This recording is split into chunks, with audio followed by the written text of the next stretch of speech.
Am I the jerk for dropping off my stepkids with my in-laws and saying that they are not my problem anymore? My wife passed away just before last Thanksgiving. It came out of nowhere, and I'm somewhat broken.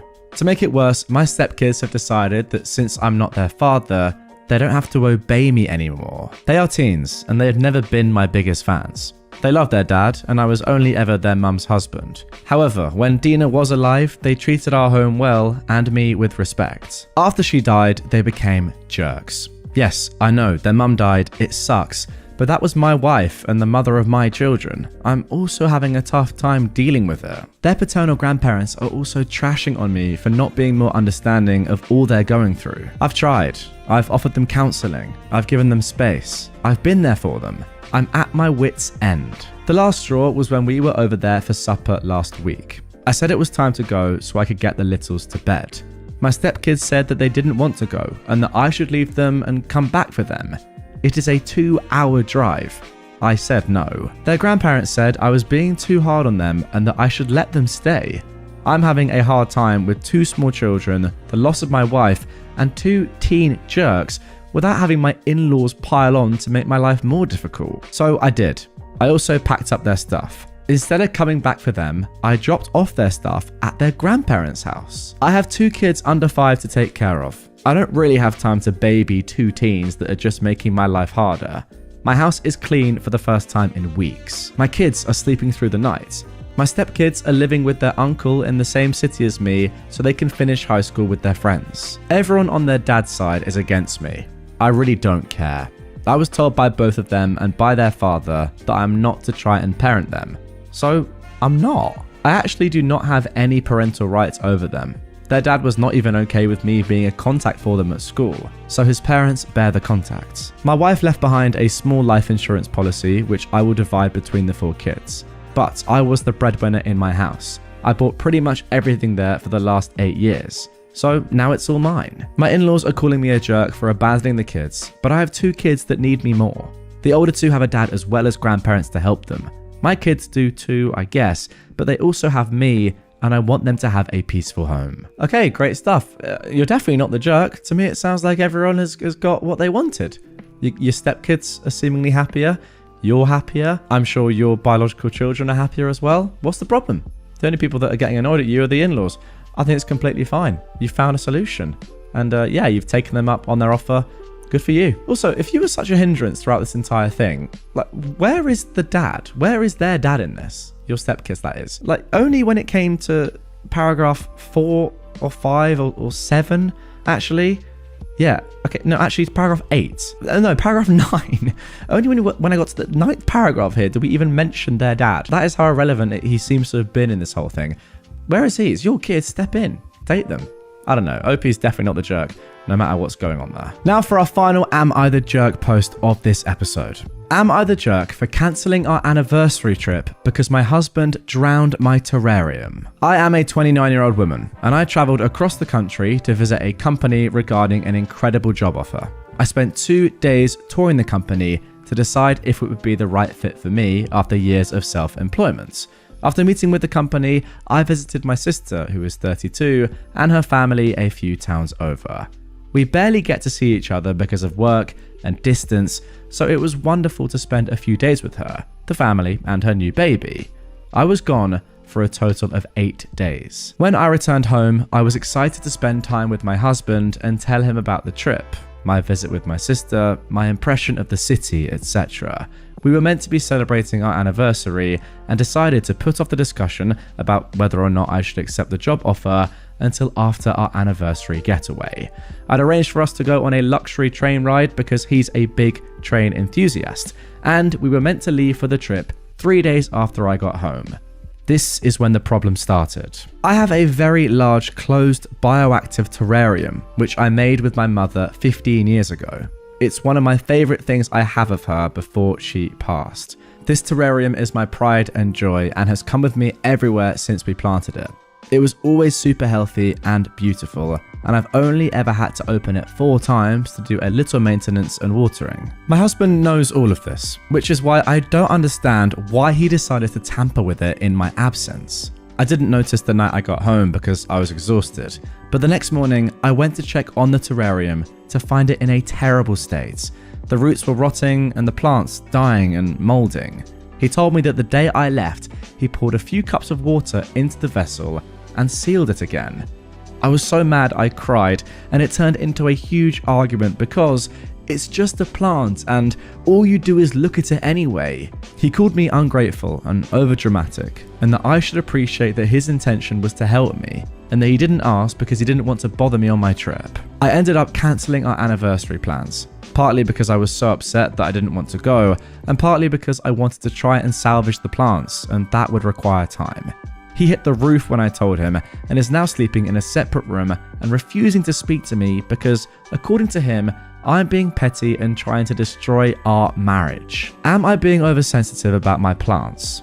My friends are pretty evenly split and have pointed out that he was just trying to be thoughtful, however misguided it was. Okay, I think that makes it 5 for 5, not the jerks here. There's no way you can possibly be the jerk. Like, yeah, he was trying to help, but surely throughout the time that you've been with your husband, he has known how to look after your terrarium and what exactly you do or not do, actually, to make sure everything's okay.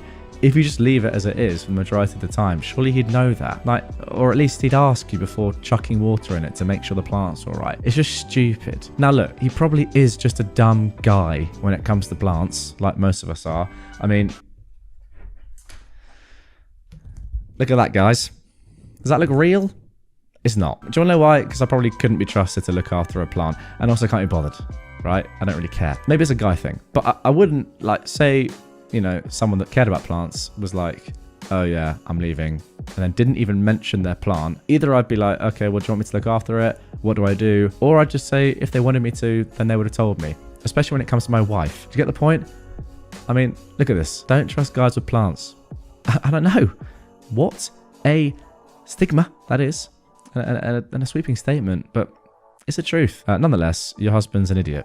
Sorry to let you know. Am I, a 38-year-old man, the jerk for cutting back on work to prove a point to my 30-year-old wife? My wife is usually an angel of a woman, but has recently gotten into a friendship with a woman whom I personally believe is a bad influence on her.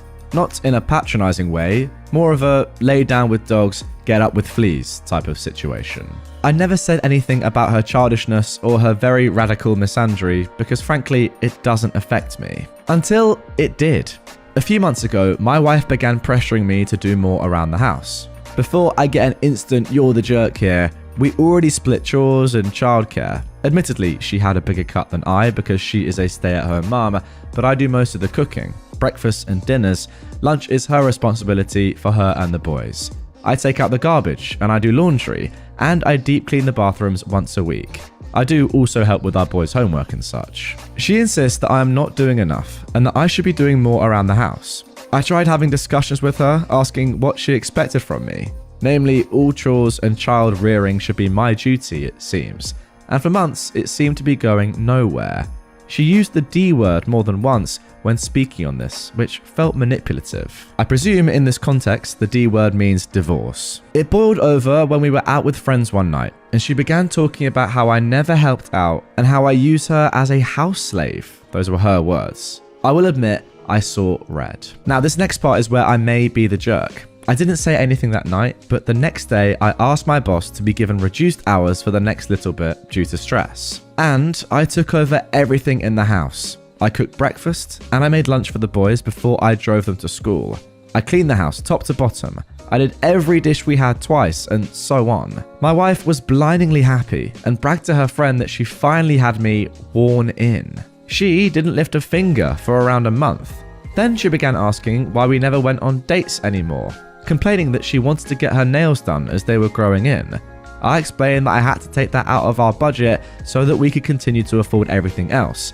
But we could absolutely have a movie night in and I could paint her nails for her. She was unhappy with that solution, so I asked her if she would want to get a part-time job for either luxuries. You would have thought I asked if she wanted to join a cult. She then asked if I could just pick up more shifts at work to cover her other expenses, and used the phrase, "be a man," which I found more than a little insulting.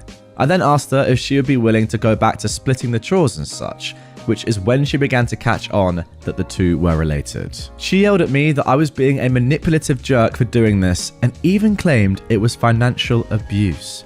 I stood strong for a while, but now I am questioning my methods because even I feel that what I did was a bit underhanded. So, am I the jerk? Okay, so that is it for the first post. Now, before we get into my thoughts about that, first of all, I picked out some comments from other Redditors asking questions to OP. Someone said, "Why are you still with her when she treats you like that?" A very valid question, to be fair. OP replies, "I love her with everything I got. She is an excellent mother. And honestly, before she met this friend, we were both blissfully happy to the best of my knowledge." Someone else said, "How did she suddenly notice that she wasn't getting her nails done or going out on dates? Did you block the credit card from everything but the grocery store?" "No," OP replied. "For one, she has her own card, though we do only have one bank account. I set her nail and hair appointments because she hates making phone calls, and she asked why I didn't take her out anymore. She could have spent from the card without saying anything, I suppose, but upon budgeting, we would have been in trouble if over 300 was gone from a night out with friends." OP also added a little bit more information about his wife and their relationship, saying she had always wanted to be a stay-at-home mum before we got together. I try not to say this part because while her two boys are not mine biologically, they are my sons. But being a single mother was incredibly taxing for her because working in the public was too much. I had a bit of experience with being a single father myself. I have a son of my own, but I was looking to advance my career and was more than happy to take over the bills for a lessened load at home. Now, another Redditor actually said this below, which I don't agree with, but I thought I'd mention nonetheless. "So you're paying to raise another man's children?" OP said, "I do not like this comment. Those are my kids, no one else's, and regardless of what happens with their mother, I hope those boys know that."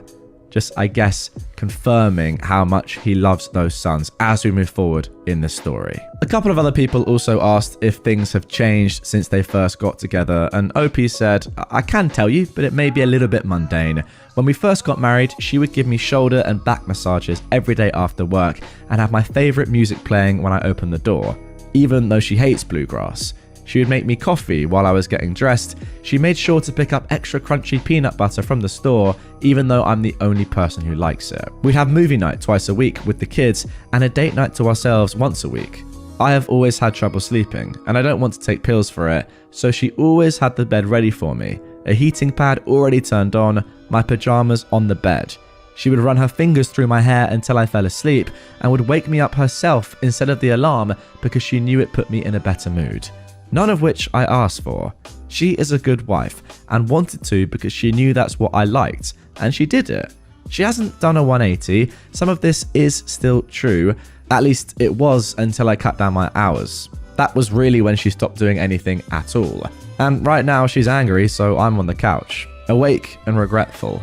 Personally, I think she's stubborn. I don't think she even really wants it. She just wants to prove that I would do it if she asks. She has a troubled history with men, and that's why I tend to be forgiving when things do happen. And finally, someone asked, "A troubled history with men? What do you mean by that?" And OP said, "It's not something I'm comfortable talking about, but believe me when I say what happened was not her fault." Okay, so there we go for the first post. Now, there is an update coming, the first update, which was posted just 6 days later. But for now, my initial thoughts are that you are not the jerk, OP. I do feel like you're getting badly treated by your wife, and it's a shame that it's come to this point and things have clearly changed from when you first got together. I don't necessarily know if it's 100% to do with this new friendship of your wife's. Maybe it is, maybe it isn't. Ultimately, it's your wife's fault that things are happening like this, and she's got to look at herself. But yeah, for now, that was the initial post. Let's get into the first update. Now, this is where this story takes a little bit of a turn for the worse, really, and I guess gets a bit more serious. The title of this is, "How do I explain to / help my sons to understand that their mother is going to rehab?" I have never been in a situation like this. I am a former addict myself, but I didn't have children then. Now guys, OP actually briefly mentioned in another post that his wife and he recently had a blowout argument where she admitted to using 2 substances for several months and has agreed to get checked into rehab, which they are currently setting up now, as in at the time this was posted. By the way, on April 26th, 2023. OP continues, "How the heck do I bring this up to my sons without them being judgmental or hateful to their mother? Or worse, falling into the same mental space that I am in? I don't want to lie to them, which is what my wife wants, but I'm failing to see an alternative that won't destroy them or the respect they have for their mother. I'm swimming blind here, and I've barely slept since this all came out. Any and all advice is appreciated. Thank you in advance. Well, to me it seems as if things have dramatically got worse over just a week. I guess this did just come out of nowhere, probably for you, and your wife put this on you during an argument, or at least opened up to you during an argument is a better way of phrasing it. But wow, as you can see, things have taken a turn for the worse. First of all, let's have a look at what people are recommending in the comments down below. Someone said, I think it depends. What was she taking? Klonopin and Adipex that she was buying from her friend. I wonder if that is the same friend. She also admitted to having tried coke and several other prescription narcotics, but those were the only two she did often. And then someone actually asked, was this the friend that turned her onto radical misandry? And OP said yes. Though it's come to light that it wasn't misandry she was being taught, but flagrant drug usage. I've told her that she has to go no contact with this friend or else she will be facing divorce along with everything else. And then finally, OP was asked how old the kids are. He said 9, 12 and 14. Right, let's get straight into the next update. This was posted just 4 days later on April the 30th, 2023. Titled, I yelled at my wife. I was driving my wife to the rehabilitation center we decided on. On the way, she was screaming at me about how she can't believe I'm humiliating her like this, explaining what was happening to the boys and making her message her dealer/friend that they would not be hanging out or using together anymore. About how she doesn't want to go and that I am a controlling monster and how threatening her with divorce and taking primary custody of the boys was too far and I was insane. And I just took it and took it and took it until I just couldn't. And I screamed at her. I screamed that the woman I met would have rather died than had a pillhead junkie around her sons, and how she disgusted me, and that I don't know if she knew how much I was considering leaving her, not because of the addiction, but the way she was freaking acting, like she hadn't brought drugs into our home. Around me, a former addict myself, and around our boys, that I'm beginning to hate her for doing that. That she was becoming exactly what she always cried about her mother being, and that she was lucky I was here to see it before what happened to her goddamn sons. It makes me sick to say, but watching it sink in just how far she had spiraled felt good. Watching her realize that her actions have consequences was nice. She yelled a few more times that I was an abusive jerk or whatever, but she was still crying, so I felt her heart wasn't in it. I plan on speaking to a lawyer. I don't want to divorce her, but I don't know how healthy our relationship could possibly be after this. I know yelling like that was wrong, but I don't feel bad. And that is the part that makes me think that maybe I shouldn't be married to her anymore. For her sake and my own. I don't know what else to do. I'm so angry that she detonated C4 in every bit of our life. Now, unbelievably, below this, in a comment, OP said this. I believe I'm going to have to divorce her, and it's wrecking me. I don't want to. I still love her, but I don't know if I trust myself around her, and also not to use myself. I've been closer to relapsing this week than I ever have been. Okay, so that is it for update 3, and I've got to say, although it's kind of crazy and you could argue potentially hypocritical, given that you were the one that was angry at her in the first place for using the D word, divorce, now you're saying that you're going to have to divorce her. Things have changed a lot. I mean, it doesn't even necessarily matter that you are an ex-addict. Obviously, that makes it worse, but still. If she is bringing drugs into your home with your 2 young sons, then I'm sorry, but that is obviously grounds for divorce.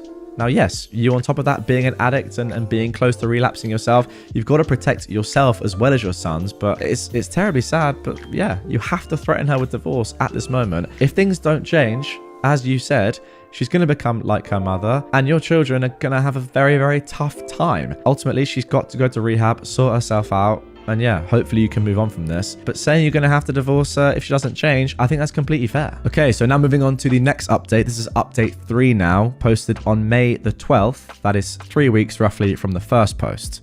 She was cheating. Right, before you read this, OP says, please know this is a vent post. I normally would never be like this, but I am beyond okay and need to get this poison out of my head before I go anywhere else with it. She was frickin' cheating. The drug dealing friend sent me frickin' videos of her dancing and grinding on this ugly hick looking dude. I am goddamn destroyed. The boys are staying with my mother for a few days, and I'm taking the next week off work. I am so done. I've never been so angry in my goddamn life. She was so smug sending it. In case you don't realize, you're replaceable to her. Well, the free ride stops here. I hope she can get on Medicaid for her Suboxone, LMFAO. I am done. I saved the video immediately, and I'm going to see a lawyer ASAP. I can't tell anyone yet because I want to do this right. I mean, guys, imagine your wife's friend who has taken her down a terrible path is sending you videos of her cheating. Oh my goodness. Now, thankfully, my parents insisted on a prenup with what I at the time thought was an inhumane cheating clause. Never been cheated on before, and I feel like tearing my goddamn hair out. I genuinely never thought she would turn out to be such a scummy POS. I cannot handle this. I'm not physically able to handle this. I haven't been able to keep food down, and I drank for the first time in over a decade last night. Then I woke up and had to pour the rest down the drain because I'm about to spiral, and my boys don't need both mum and dad in rehab right now. I'm so close to losing my goddamn mind. Also, believe what you want, but stop sending me private messages about how I should take down the posts or that posting about my personal relationship with my wife is wrong. Please, leave me be. It will not work. This is the only place I can talk about this stuff. That is obviously a message from OP to other Redditors who've been commenting and DMing him, I guess, giving him advice to take the post down or be a little bit more thoughtful. I completely understand. In his situation, he's clearly spiraling. So much bad stuff is happening. He just wants to vent. OP adds this as well, just a little bit of clarification about his children and potentially who his wife may have been cheating on him with. 2 of my 3 sons are stepsons, but I adopted them. They never had a father due to their bio dad being an absolute POS.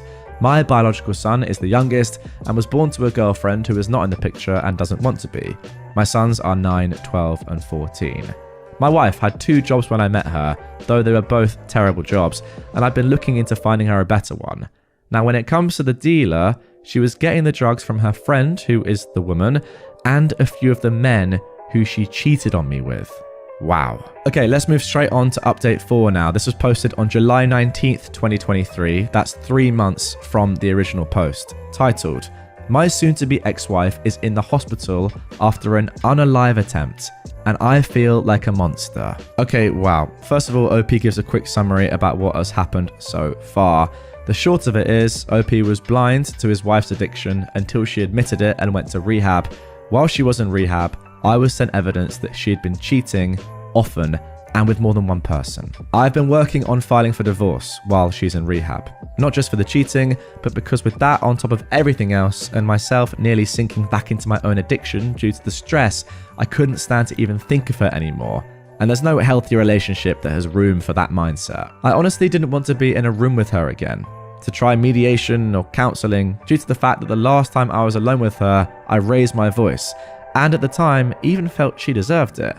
I of course now know that me doing that was terrible and could be considered abuse, yet that is another reason I should not be in a relationship with this woman. I think OP is being pretty harsh on himself there. He's being screamed at and he's not allowed to raise his voice. I mean, come on. I moved all of her belongings to our guest room, minus the pills I found hidden in her bedside table.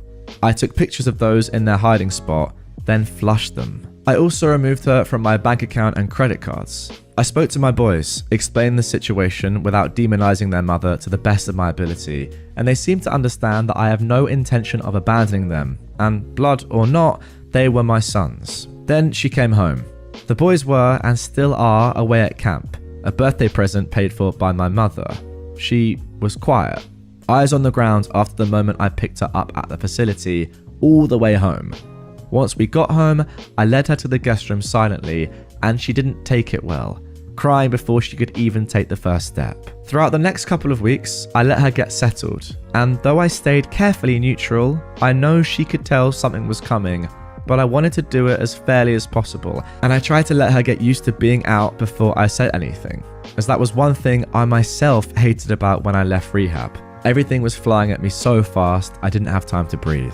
Finally, I asked her to sit on the couch, and I began explaining to her that I do not believe I can continue being married to her, and that I wanted divorce. I should have known her reaction was all wrong. She didn't say anything at all. She only nodded and cried quietly as I spoke.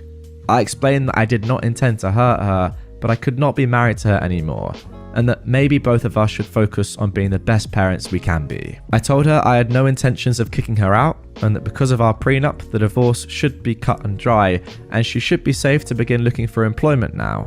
And once she has a job, I will help her find an apartment. At this, she stood and walked to her room. I let her because I thought she must have been overwhelmed and this talk could wait. She didn't come out at dinner time, and I weighed whether I should leave her alone or not.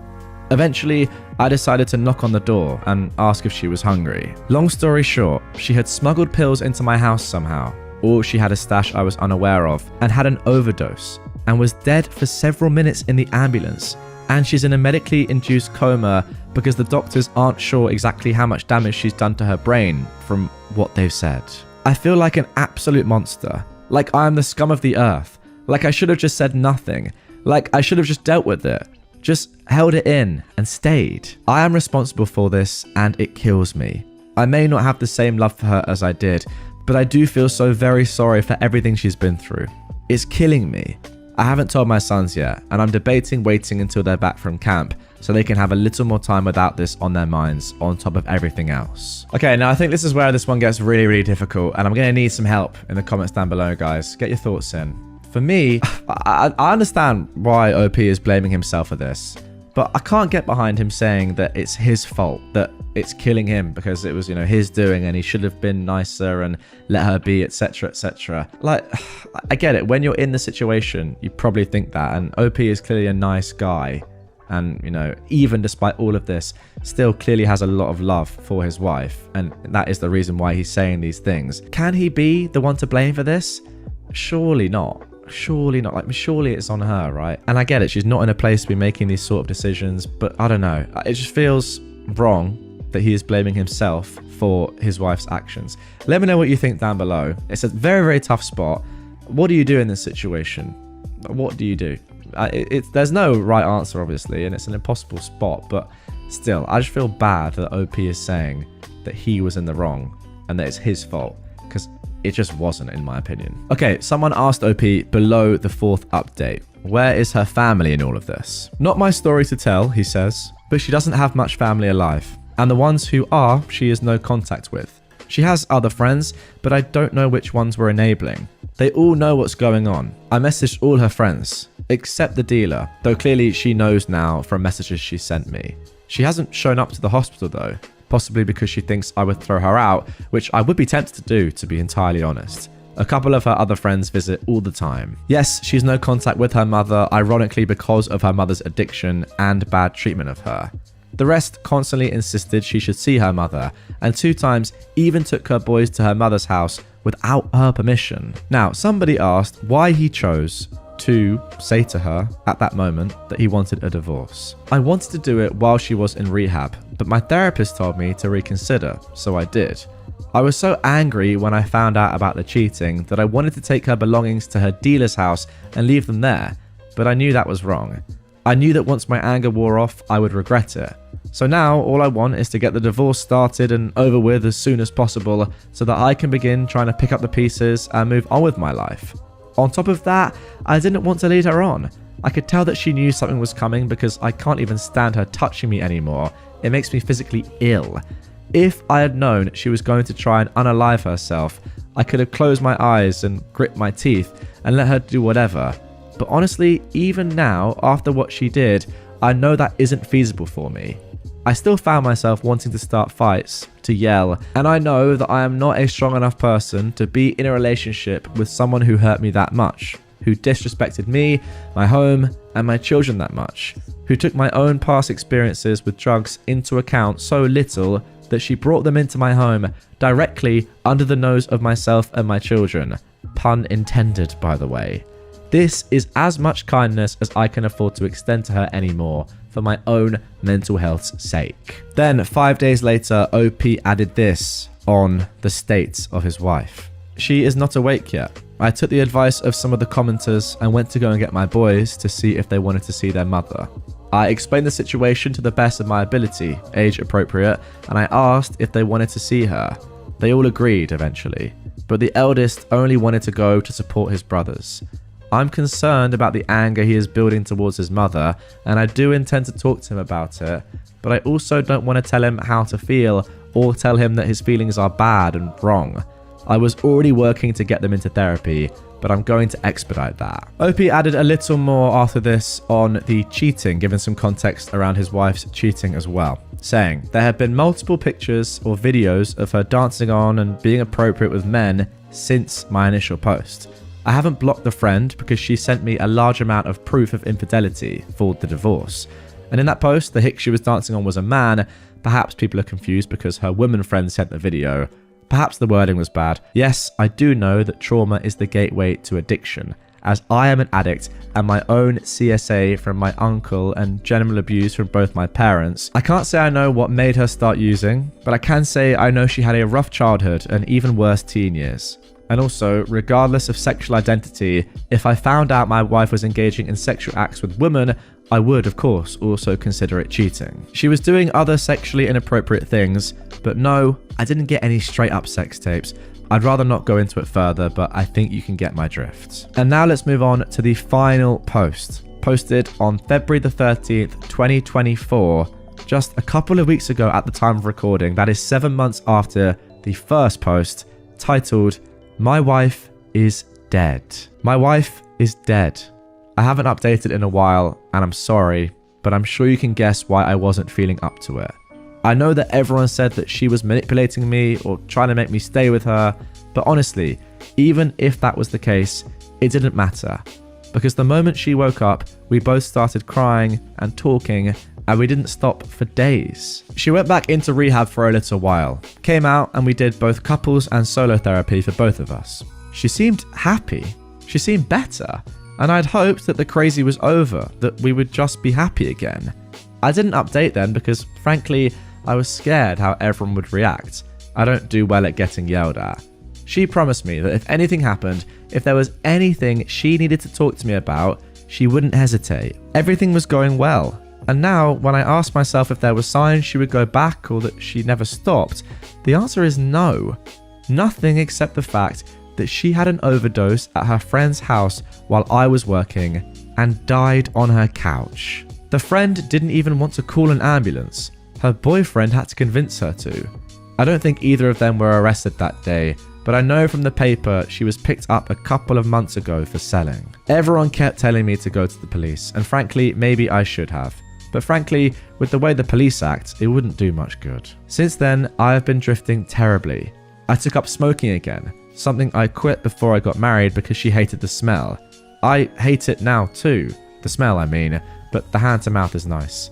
My sons are in therapy and are taking the loss as well as they could be expected to. The younger two talk about her a lot, but the eldest is mostly angry.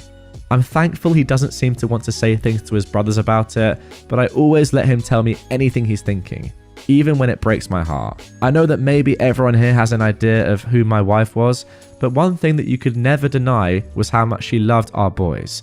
They were her pride and joy, absolutely everything to her. I miss her. I miss her so much it feels like a death rattle to breathe. There's never music when I get home anymore, and I hate it.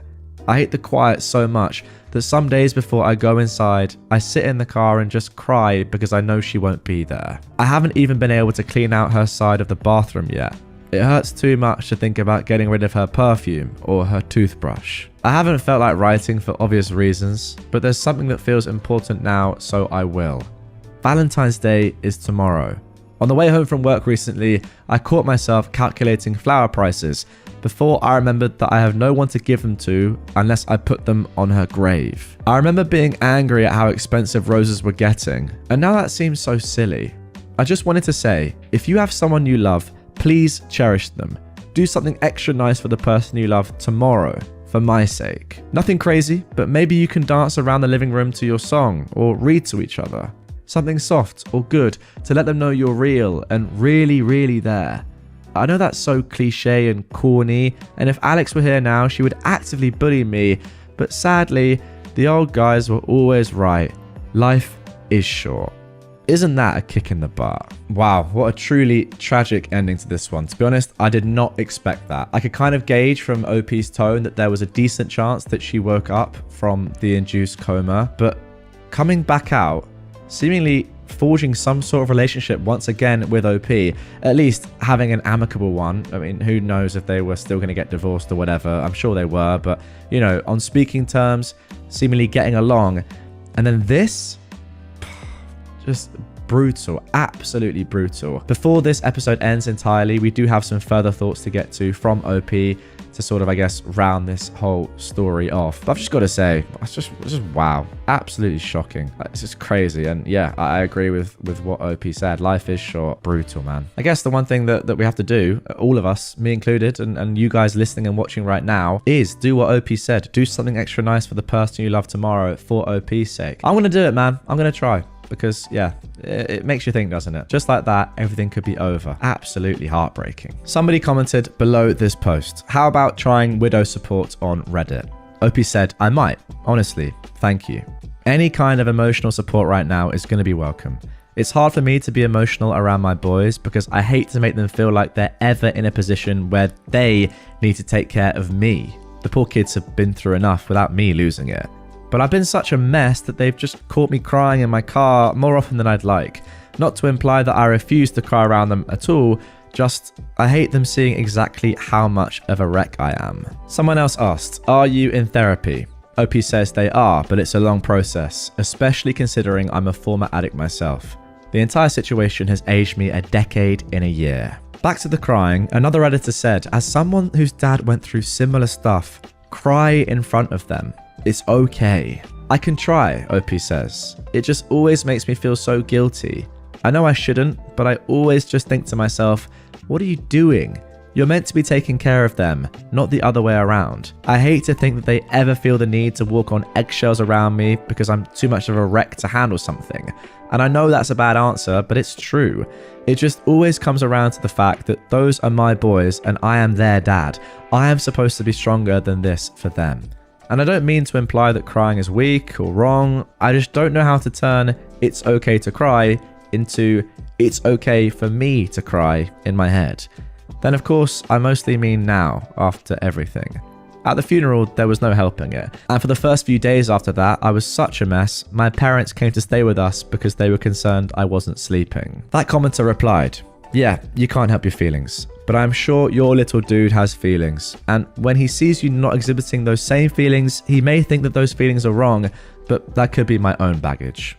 Do what you need to for yourself, my dude. But that just stood out to me. OP replied, thank you, genuinely. I will keep that in mind. I hadn't fully considered that, if I'm being honest, but I can work on it. Now, to round off this story fully and conclude things, I'm just going to read a little bit more from OP that he left in the comments down below. Not defending her is so hard for me, but that was the first thing my therapist told me when I asked about my sons, that defending her to them wasn't going to help, and that all I could do was let them talk. My eldest is the only one who really rages about it, but the younger two will eventually, I'm sure.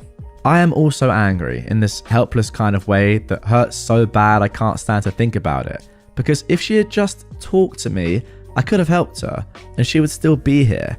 I am a former addict myself, and I know I made so many mistakes with my wife, but I swear it was like everything was so good again. We slept in the same bed again and had dates. Oh my goodness me, I didn't realize that. Everything in my mind just wants to scream and beg to know why she would do this, and I can't. Wow. So you guys were romantically seeing each other again. Oh, that makes it even more brutal. Can't believe that. I hate it so much, OP continues, because I tried so very hard not to love her anymore when she was alive, and it didn't work then. I don't see myself doing any better now that she's gone, and it hurts even worse because when other people are mad or say negative things, I still want to defend her, to explain every little reason she had and why it wasn't all her fault. But in the end, it doesn't even matter if I do because she's gone. She won't be here to reap the benefits of that defense, or even to care that I changed minds. She won't be here to be respected or disrespected. It feels pointless, but I still want to, and it makes me feel like a freaking moron. Okay, and there we go. That is it. That is where we're going to leave it. But before I go, I'm going to leave you guys with just my own short thoughts on this. I could comment on the family in general, on the wife, on the kids, on everyone else in this situation and what we could possibly have done to have improved things and made this not happen. But I feel like realistically, without knowing the person and the people involved individually and really knowing them, as OP says, that's sort of pointless. So all I'll say is this. To OP, who I feel like I do know a little bit from just the general writing, your thoughts, how you've conveyed, what's happened and your own personal opinions and actions throughout this, I will say, I think it's terribly sad that you feel like any of this is your fault, because objectively speaking, it isn't your fault. Even if you weren't involved in the situation, you could argue that this was always going to happen. And I know that's a pretty tough thing to think about, but let's be realistic. Like, she was in a lot of trouble, and ultimately, you were the one that was actually helping her for a lot of this time. That is a fact. Now, the fact that you feel like you are to blame for any of this is just ultimately really sad when you were probably the person that was really helping her the most. I don't know what you guys think about this, but that is my main takeaway from this. OP is the one that's going to have to live with this for the rest of your life. And if you feel like you are genuinely to blame, that is horrible, because you're not. By the way, I completely understand why you feel the way you do, but it's not your fault, and it never was your fault throughout any of this. And I hope that for your own sake and your son's, OP, that you can move on from this and rebuild your life and find some positivity in the world. Am I the jerk for breaking up my engagement because my fiance isn't traditional enough? This was originally posted on the 3rd of March 2024, just 2 weeks ago at the time of recording. A little background. I am a 26-year-old woman, and I come from a relatively traditional Asian family, so sorry in advance for the bad English. My father owns a rice wine brewery, and my mother helps him with it. Even though I said my family is pretty much conservative, from what I've seen growing up, my father never told my mother to do all the chores, and he helps her with them. My father always says that he couldn't provide for the family alone, and she has to work. That's why he never expects her to do everything in the house. Just like how they share the responsibilities to earn for our family, they also share responsibilities taking care of the household. Now, enter my fiance, a 29-year-old man. We met on social media. He is an American who is currently working in my country. We've been dating for 3 years and have been engaged for 5 months. He always tells me he's looking for a traditional woman and wants to date with marriage in mind. He said that women who are able to take care of a household and a child rearing are admirable.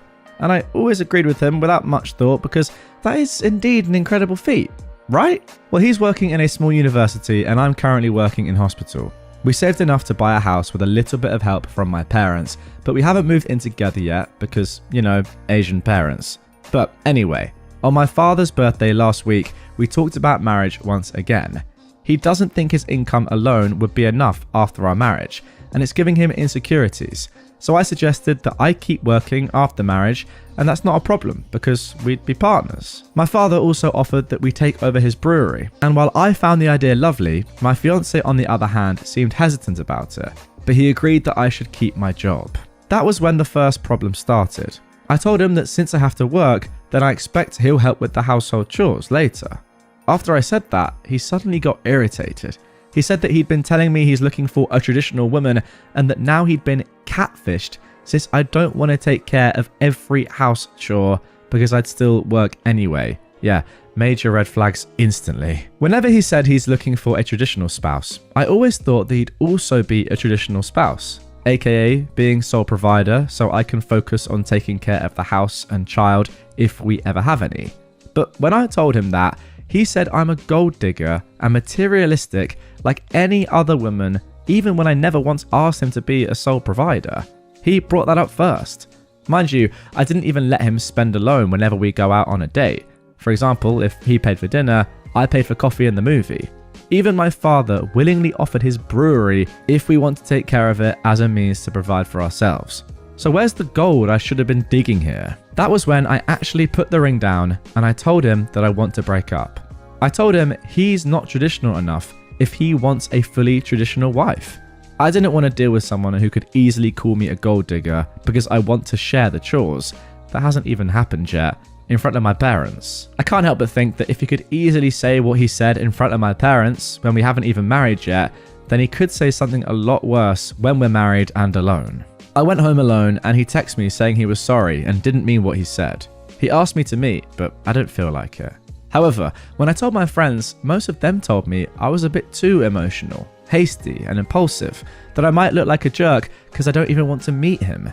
His mother is now trying to talk me out of it and saying that I'm too old to act like this, and it's the culture barrier that's led us to this point. So here I am, trying to look for a new perspective. Am I in the wrong? Right, before I get into my thoughts on this, first of all, let's have a look at some relevant comments. Someone below this asks, what did your parents think? OP replies, my parents don't really speak English, so they can only understand bits and pieces of what was said. My father initially felt bad. He thought we fought because he brought up the business, but after I told them the actual reason, excluding the gold digger and materialistic remarks, they are fully on my side. And if I want to end it, then I should, they say. But they think that I should at least meet him once to end our relationship properly. Someone else said, be careful when you break up with him and bring someone along. Alright, thanks for your advice. My parents are coming and my father said he's not going to let me meet him alone. Thank you once again. Alright, from my perspective, there's no way on earth that OP can even be close to being the jerk here, right? It's just ridiculous. To be honest, it's barely even worth me commenting on. The comments summed it up well, and your fiance is clearly just a walking red flag, as I mentioned during reading that. I mean, what is he even doing? He wants a traditional partner, but he's not willing to pull his side of the deal. Also, what tradition even is this anymore? I don't even know. It's a bit of a weird dynamic, but you know what? If that's what he wants and he's not willing to do his half of it, then he obviously doesn't deserve it. Now, good news. We have an update. 9 days later, on March the 12th, we got this. First of all, I want to thank everyone who kindly replied and messaged me over the past week. I'm truly grateful for all the encouragement that I received. It really warms my heart in the midst of all of this mess. I want to admit that I too ignored quite a number of red flags that he displayed in the past few years, brushing them off as differences in our culture and upbringing.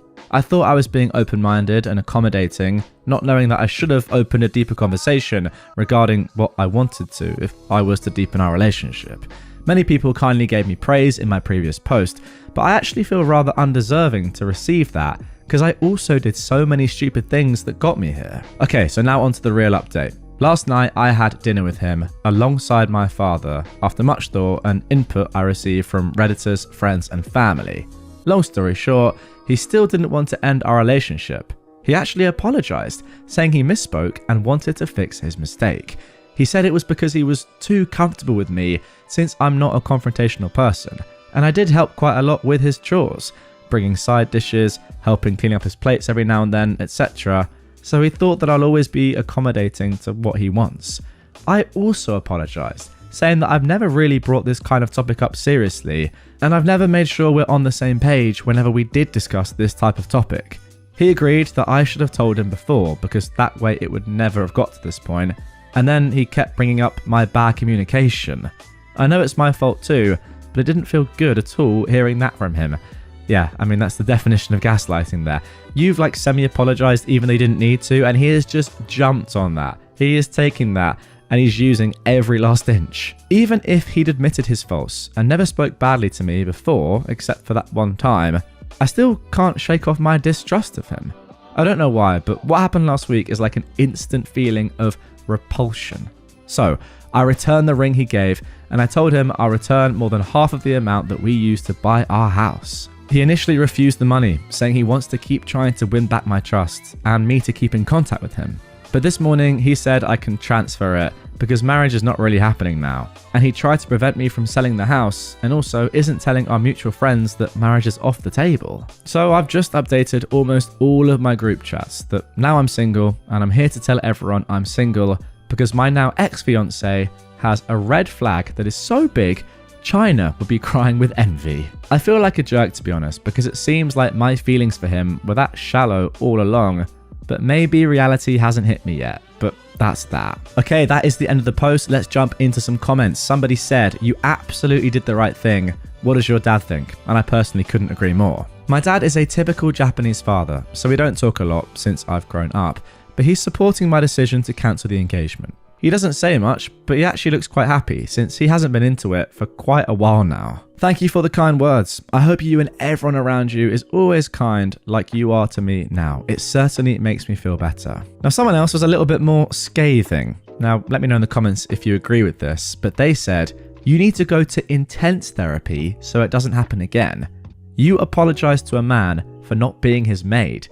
Objectively, yeah, I guess OP kind of did.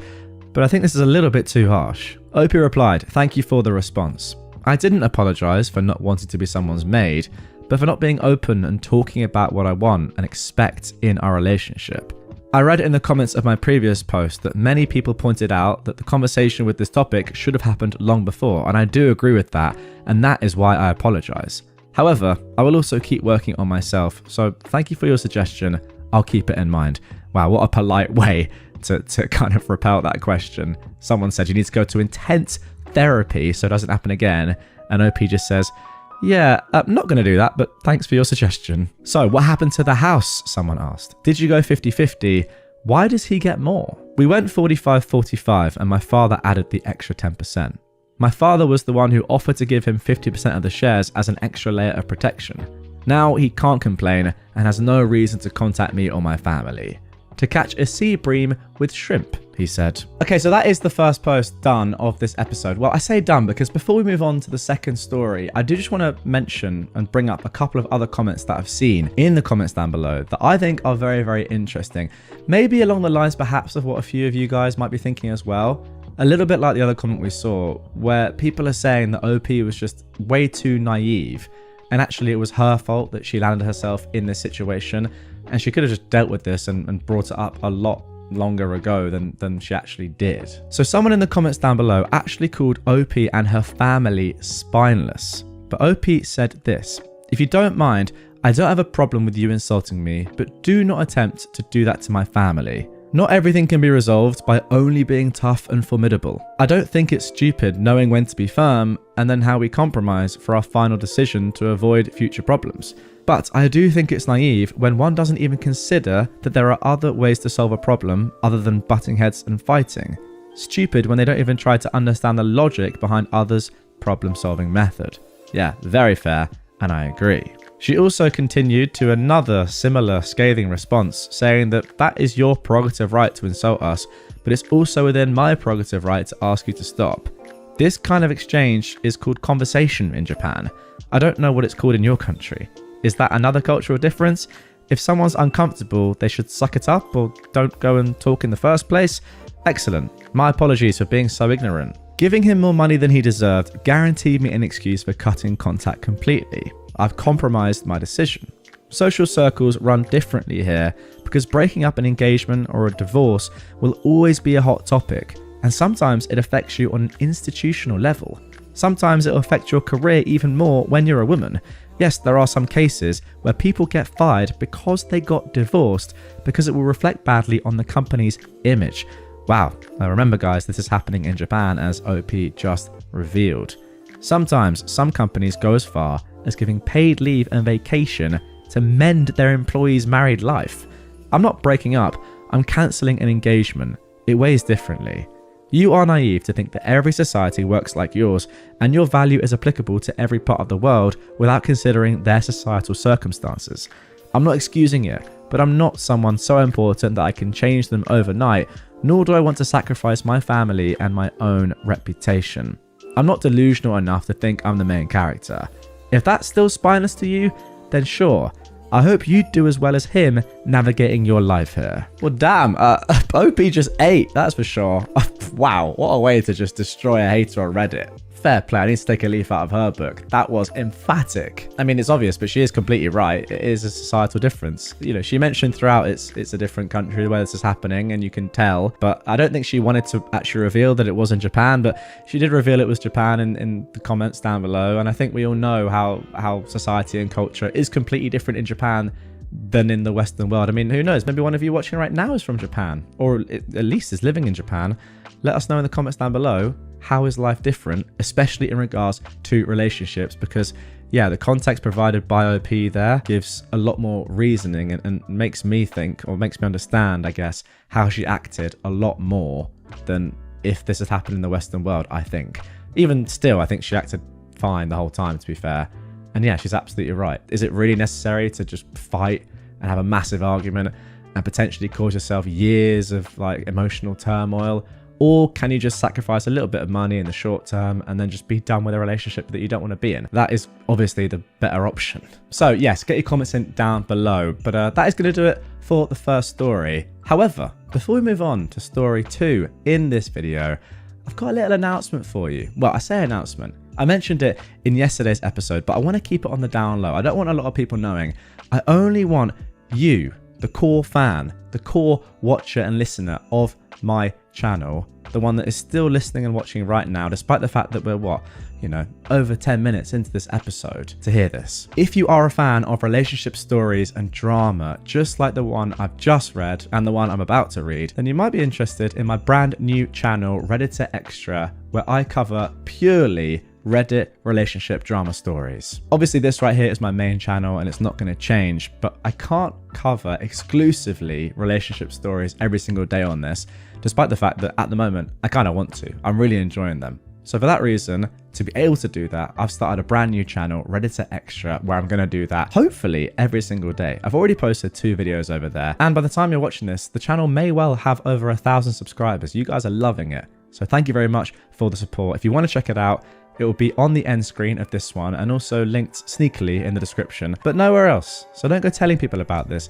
I only want this to be for the core viewers, you listening to this right now. All right, let's get into story 2 and don't tell anyone I said that. Am I the jerk for being truthful and admitting that I find my wife unattractive after her surgery? This was originally posted on the 9th of March 2024. My wife had plastic surgery recently.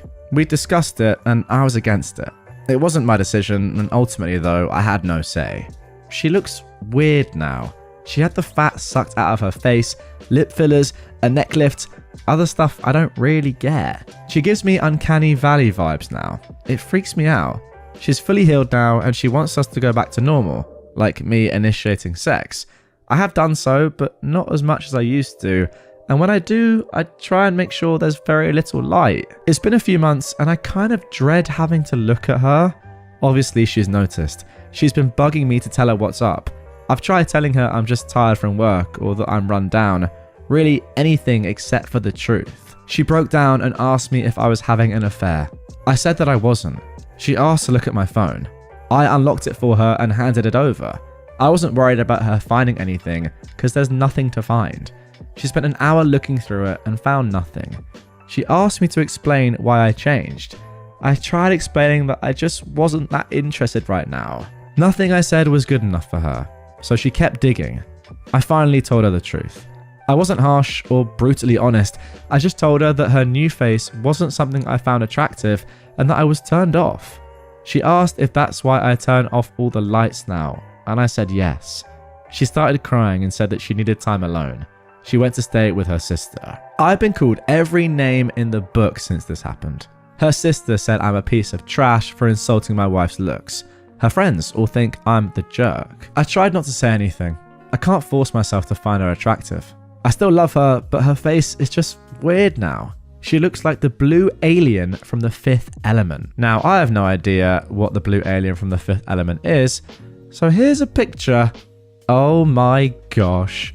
I mean, this is one of those times where if you are listening to this on a podcast platform, you should probably head over to YouTube. Or to be fair, just look up Blue Alien from Fifth Element yourself.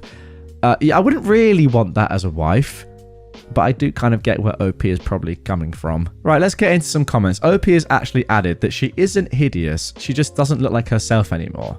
Remember when the girl from Dirty Dancing got a nose job and no one recognized her? Someone asked her, do you love her because of her looks or who she is? And OP says that love and sexual attraction are 2 different things. I do think that is completely fair, to be honest. You can still love someone, but be less sexually attracted to them after they do this to themselves. I kind of get it. Someone else commented, how was getting these surgeries discussed and what did she say when you protested? She said she wanted to get this stuff done. I said I'd prefer it if she didn't. I pulled up pictures of celebrities before and after and showed her how weird they look. Meg Ryan, the girl from Glee, the girl from Lip Sync Battle, she said that she'd feel better about herself if she got it. We talked and argued about it for a year before she did it. started with lip fillers, and ended with buccal fat removal. Someone else responded saying, "You're shallow," but OP said, "If I get a snake tattoo across my face, is she allowed to say she isn't a fan?" Great point, and I wouldn't for 1 second say that OP is being shallow here. Someone else asked about money and age. We are both in our mid-30s. Her mum gave her the money as a gift. OP finally says that ultimately he has not stopped loving his wife, he's just not attracted to her face. Now, the person who's compiled all of this stuff and posted it on r/best of Redditor updates, where of course the majority of these stories are posted, if you didn't know that, that is where I find them, on Reddit, has said that OP has responded to a lot of comments. Most of them are people who can't seem to wrap their heads around the fact that he does love her, but isn't currently attracted to her. Some bring up, well, what if she was in a car accident and needed plastic surgery? Would you hate her then?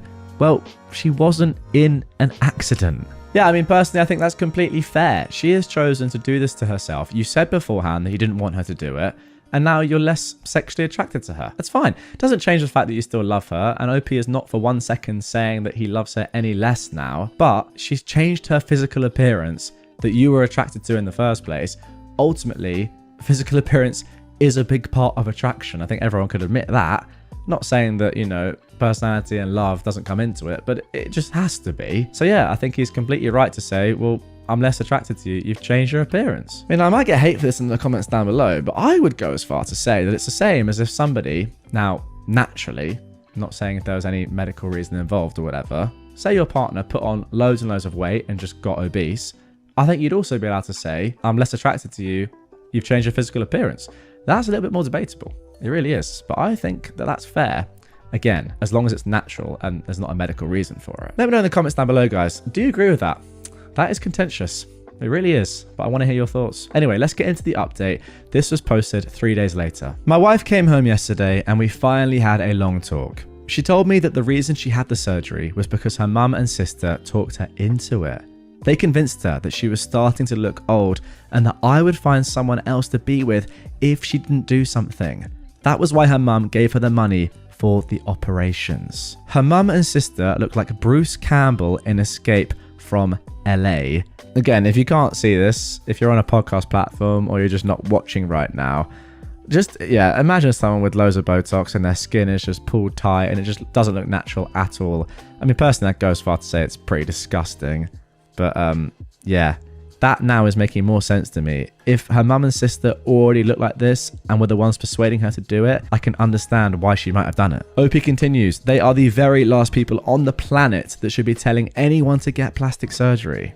I used some of the comments I read on my post as talking points. I told her that I loved her and that she was the person that I wanted to spend my life with.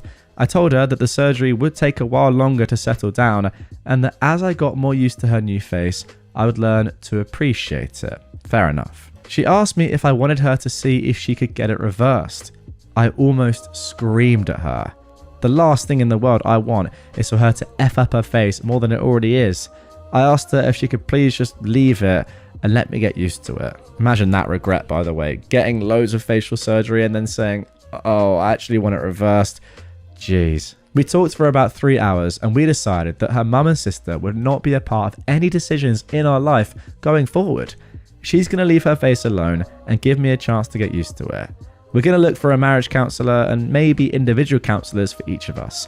I'm going to make an effort to show her every day how I still find her desirable, and she is going to make an effort to believe me when I tell her that I love her the way she is. We're going to talk to her mum and sister and tell them that we're taking a break from them.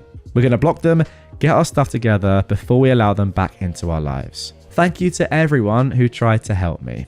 I would like to add that I did not think that there were that many guys out there with a weird blue squid lady fetish.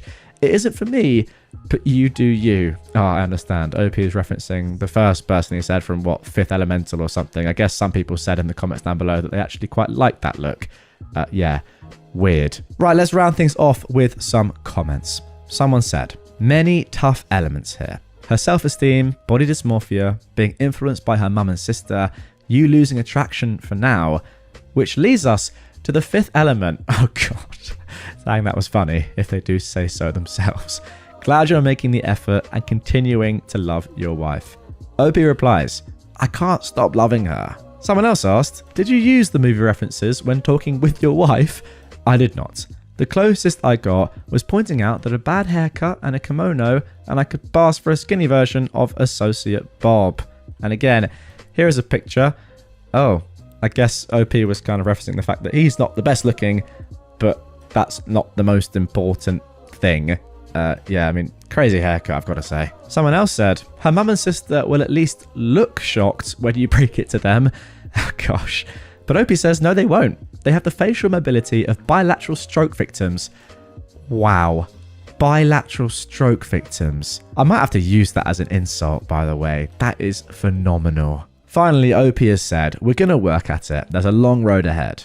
I will spend the rest of my life showing her she is the woman I want. Well, there you go. Fair play, OP, is all I can say to that. Because ultimately, something's happened there to the person you love that you really don't like. And you're going to have to deal with that. Because ultimately, you're the one that looks at her every day. So that's on you. I do feel, though, like he is right. And I think he accepts that attraction can build over time. I do think the most important part of, personally, this is part of like sexual attraction or attraction in general, is the way you feel about somebody, less their physical appearance. I mean, I think that's kind of obvious, maybe. I mean, maybe some people don't agree with me there, but emotionally, how invested you are in somebody and how they make you feel and your relationship with them is way more important than how they look, even if they're like a 10 out of 10. Doesn't matter. I mean, a 4 out of 10 that you really get on with is way more attractive than a 9 out of 10. It was just horrible. I think we can all agree with that. 10 out of 10, though, is different, let's be honest. I'm maybe joking. But yeah, in all seriousness, hopefully these guys just can get through this. I feel bad for your wife now, OP, because she was just pushed into something that maybe she didn't actually want to do, and now she's regretting it. It's not the greatest situation, but yeah, as I said, get some counseling, give it some time. I think you'll be all right. Am I the jerk for going live on TikTok in spite of my boyfriend telling me not to? I know it sounds really dumb, but I genuinely can't tell if I'm in the wrong or not anymore. For context, my boyfriend and I, we are 20 years old, have been together for almost a year. I have a decent following on social media, 200,000 on TikTok, even though I don't post much anymore. Recently, I decided to go live on TikTok to talk about the upcoming elections in my country. Now, I never go live, but I figured this was an important topic and I wanted to use my most popular platform to discuss it. I told my boyfriend beforehand, since it felt kind of embarrassing, and I wanted to update him on why I was about to do it. He seemed weirdly annoyed, but ultimately agreed. During the live, he kept messaging me in private to stop because weird men were flirting with me in the chat. Yeah, it's true. There were some men complimenting or trolling, but I didn't engage, and my mods and I were constantly blocking them. I also kept making comments like, if you comment weird stuff, you'll get blocked, to indirectly reassure him. At one point, I got a compliment on my eyebrows, and I replied with a quick thank you, then went back to elections. My boyfriend saw that and started to argue with the chatter, asking me in private if I knew him. Now, I didn't, but my boyfriend went on his profile and saw it was a guy. He had no profile picture and a random username, so I didn't know. He got really mad and the chat got crazy, so I stopped the live.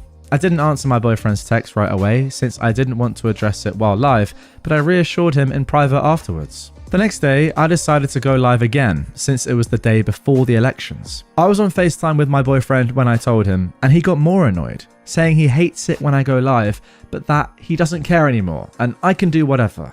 I knew he was upset, but I felt he was being unreasonable, so I went live despite his disagreement.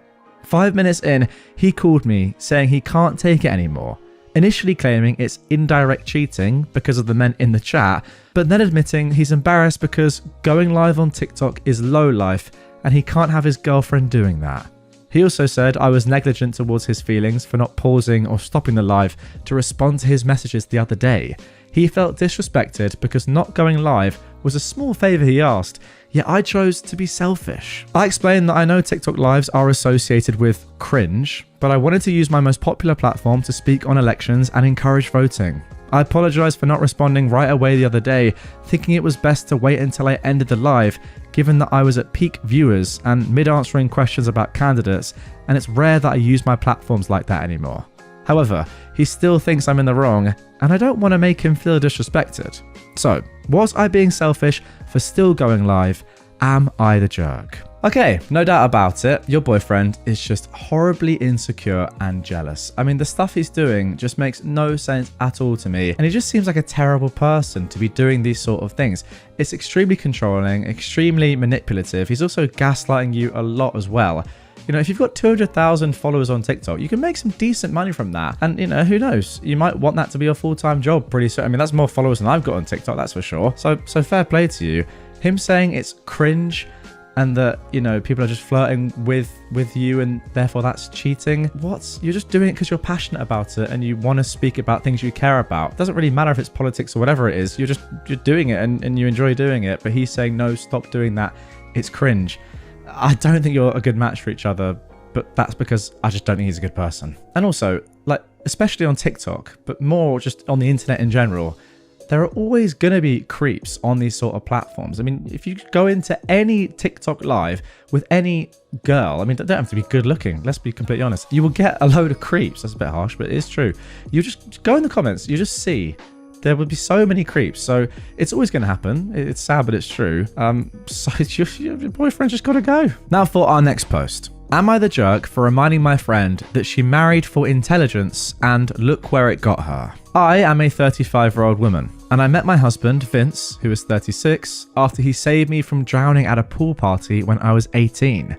I took him out for lunch the following week to thank him for saving me, and we soon fell in love and began dating. Wow, what a way to meet someone. At the time, Vince worked a blue-collar job while I was studying in university. We ended up getting married and Vince supported me throughout my entire education up until I got my PhD. Vince always told me that he wanted to study at university but had learning disabilities that made it difficult for him to study in a classroom. At times, he was embarrassed by the fact that he had to work twice as hard compared to people around him, but I always found that to be admirable about him. When I finished my studies and got a well-paying job, I convinced Vince to convince his dream.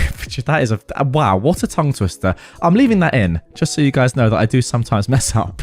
Convinced Vince, wow. All right, let me try that again. When I finished my studies and got a well-paying job, I convinced Vince to give his dream of studying another go. Last year, he was finally accepted into a nursing program at our local university. He's working hard to achieve his dream, and I'm incredibly proud of him. Last week, my friend Alba, who is 36, came to visit with her son so our children could play together. Alba was my roommate during my first year in university. She began dating her husband, Leo, around the same time I started dating Vince. Leo was an obnoxious law student who later on became an even more obnoxious attorney. He was a know-it-all who prided himself on his intelligence, which for some reason attracted Alba. At the time, Alba would sometimes tease me that I could do better than Vince and would offer to set me up with one of Leo's law school buddies, but I'd always refuse, and she eventually dropped the subject. Alba and Leo are currently going through a nasty divorce that stems from him cheating on her. Quite frankly, he is dragging her through the mud and is using connections to try and leave her as penniless as possible. As we were chatting and catching up, Alba began to express concern over the fact that my eldest son, who is 7, was recently diagnosed with dyslexia. Alba began telling me how she's worried that my son will be academically challenged, like his father, and what that could entail for his future. Now, before I could respond, she told me how I should have married someone smart while I had the chance, so I would have kids like hers. Alba's son is an incredibly bright boy and a straight A student. I told Alba her advice was unnecessary and reminded her where marrying for intelligence got her. I then proceeded to tell her that I would rather have my son grow up to be an honest, hardworking person like his father than an academically gifted jerk who wasn't smart enough to know sleeping with his secretary could have consequences on his marriage like her husband. Alba was deeply hurt by what I've said and stormed out with her son. Some mutual friends are now chiming in and are telling me that I was too harsh on her for using her failing marriage to prove my point, and that I should apologize. Now, before I get into my thoughts about this one, guys, OP has given a little update. She says, I wanted to address a couple of things. Many of you asked in the comments why Alba and I remained friends despite her previous remarks. Alba and I grew apart during our 3rd year in university. We only remain friends by association since we have a lot of shared mutuals. We became close again after our sons started playing basketball together at the local community centre and then became friends. I figured that becoming a mother made her more mature and she didn't give me any reason to suspect otherwise. I've decided to send her a message saying that the way she spoke about my husband and son was unacceptable and therefore she is no longer welcome in my home. However, I don't want our sons to lose their friendship, and therefore I am willing to remain civil around the kids and still organise playdays. She hasn't replied to me yet, but I truly hope she loves her son enough to put her ego aside and remain civil for the sake of our kids. I'm yet to notify Vince about the entire situation, since he's vigorously studying for an important quiz that's coming up next week, and I know that if he heard what Albus said about him and our boy, it would make him upset, and he wouldn't be able to continue studying properly. Unless something crazy happens in the meantime, I'll probably update him next week after he's done with the quiz. Okay, there we go. That is the update. No way, OP, you can possibly be in the wrong here. She said some pretty horrible things to your face about the people you love the most, and she's the one that is saying you need to apologize to me. I don't think so. To be honest, I think the reason that she is saying these things is because she knows that you're right, and that, you know, yeah, she did choose a bad husband and you chose a good one. I mean, the proof's in the pudding. And also, hasn't her point been proved wrong by the fact that her relationship with her husband hasn't worked out and yours has, in that she's saying that you need to have a kid that's more intelligent? Well, do you really? Because are they gonna grow up to be a better person?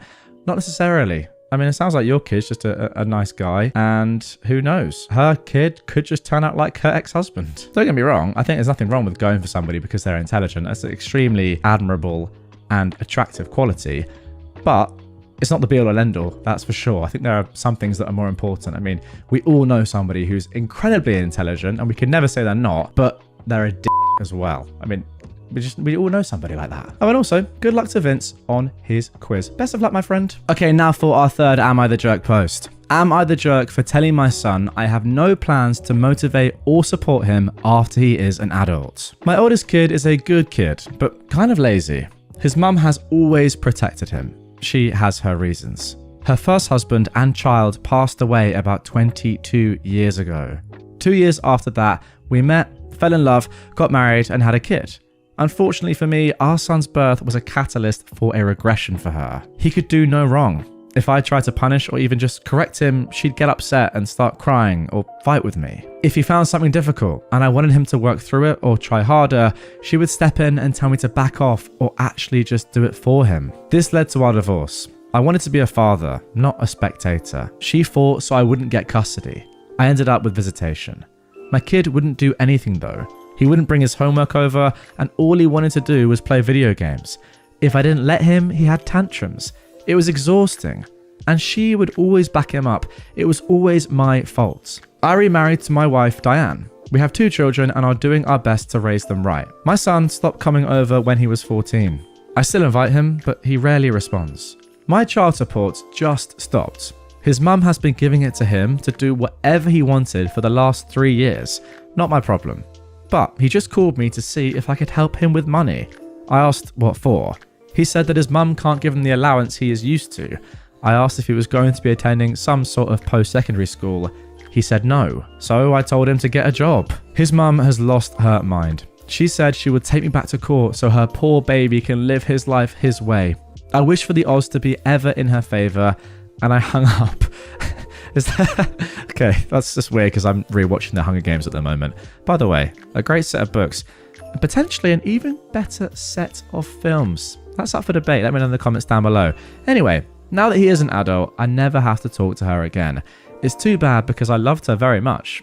Not anymore. My son asked me to help him find a job. I said I would. I told him to send me his resume. I've been waiting 3 weeks for it.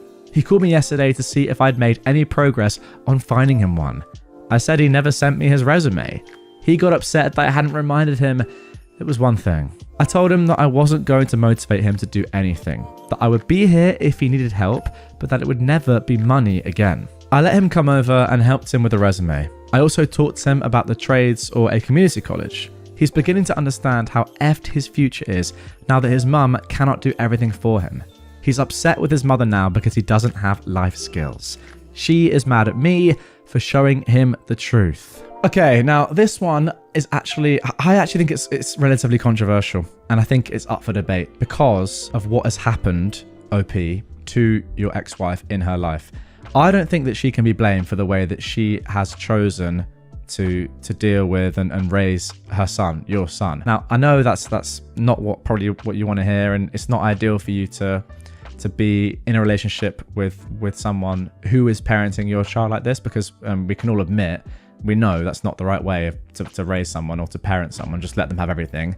We know that's going to lead to them being extremely entitled and just a golden child that will have no motivation. But put yourself in her shoes. Of course she's going to baby him. Her husband and child passed away 22 years ago, and she's obviously still got that trauma with her, and it's going to be with her for life. I can't exactly blame her for being really protective over her kid, even though, and to be fair, I'm sure even she would probably say that it's not the best thing for him. She just wants to make sure that he has everything he wants, that he's alive, and that, yeah, you know, that he just lives a nice life, I suppose. Now, yeah, for you, OP, it's obviously not ideal, and I understand why this relationship didn't work out for you. And I agree, by the way, with the things that you're doing and saying to your son. It's also very nice that you're still there for him. But yeah, you can't just give him loads of money and then just get a job for him. That's not helping. But I just do feel bad for your ex-wife, is all I'll say. Now for our final post of this episode. Am I the jerk for calling out my sister-in-law in front of everyone when she wouldn't stop making comments about me trying to be a sexy baby? I am a 27-year-old woman. I am very short. I'm 4'9" and I'm under 100 pounds. I don't want to complain about being small, but there are a lot of people out there, especially other women, who will not take us seriously, are judgmental, make snide comments, assume attraction to us is nefarious, etc. A lot of comments that imply we're not real women. I'm used to it and I usually let it roll off my back. But there's a new one that's picked up momentum that I guess stems from a TV show where a girl is putting on a childish act and she says, "I am a very sexy baby," in a cutesy voice. And there's a lot more to it than you can just Google. Yeah, I won't be doing that, but if you want to, guys, be my guest. My sister-in-law Cassie has picked this up and has been using this against me. I can't wear a cute outfit without her coming down on me and chiding me for buying into the whole sexy baby thing when I'm just wearing an outfit. I'm just trying to be me. God forbid I wear a shorter skirt or bows or anything I think is cute. It's like I'm not allowed to wear cute or sexy things because I'm petite, so I'm automatically seen as trying to be a sexy baby when I'm not. I've asked Cassie to stop or drop it, and she maintains that I'm the one opening myself up to judgment and I should dress my age. This came to a head last weekend when we were in my auntie's backyard at the pool. I took off my wrap so I could hang with my feet in the pool with my cousins, and Cassie immediately said, "You're a very sexy baby," at me, and twirled imaginary pigtails. I raised my voice and I said, "That's a really weird thing to keep saying. What is your problem with me? Why do you keep bringing up that I'm small?" She started to turn red and yelled back again that I'm the one that's choosing to walk around looking like the, quote, sexy baby. I said that I'm literally just wearing a bathing suit, a one-piece halter, and I asked her what I should be wearing instead if that's such a problem. She yelled back that I should dress like a grown adult and to stop trying to cause a scene in front of everyone. I said whatever, and I just tried to ignore her. Later on, we ended up inside at the same time, and she came down on me for calling her out in front of everyone. I told her to stop trying to make me feel bad for being small. I didn't choose this body. She rolled her eyes and told me to grow the F up, and that trying to start trash with her is even more proof. I'm at a loss here, and I'm starting to just not want to be around my family because of her. It's not enough that I get this trash from women at work, at the gym, basically anywhere. Now it's in my family. So, am I the jerk for calling her out? Or even for just, I don't know, existing in my own body? No, of course not. You're absolutely not the jerk for this. And it's good that you called Cassie out on this, because if you didn't, who knows? This might have just carried on. Well, it definitely would have carried on, but it might actually have got even worse. So yeah, you had to say something. And to be honest, I actually hadn't ever really thought about this. Obviously, I'm not a small, petite girl, as much as I potentially would love to be. What do you mean by that? But it's, you know, you're raising awareness for these sort of people, and you might think I'm being sarcastic here. I'm actually not. I would never think about this sort of thing, but some of the stuff that you're saying about, you know, just kind of being objectified because of your height and your size, I can understand it, but I hadn't actually ever thought about it. So yeah, appreciate you actually saying that to somebody like me who that just hasn't really ever crossed my mind. So respect for writing this, and respect for telling Cassie to F off. Am I the jerk for hiding my boyfriend's anime body pillow while my parents were visiting? My boyfriend, who is 32, and I, a 27-year-old woman, have been together for a year.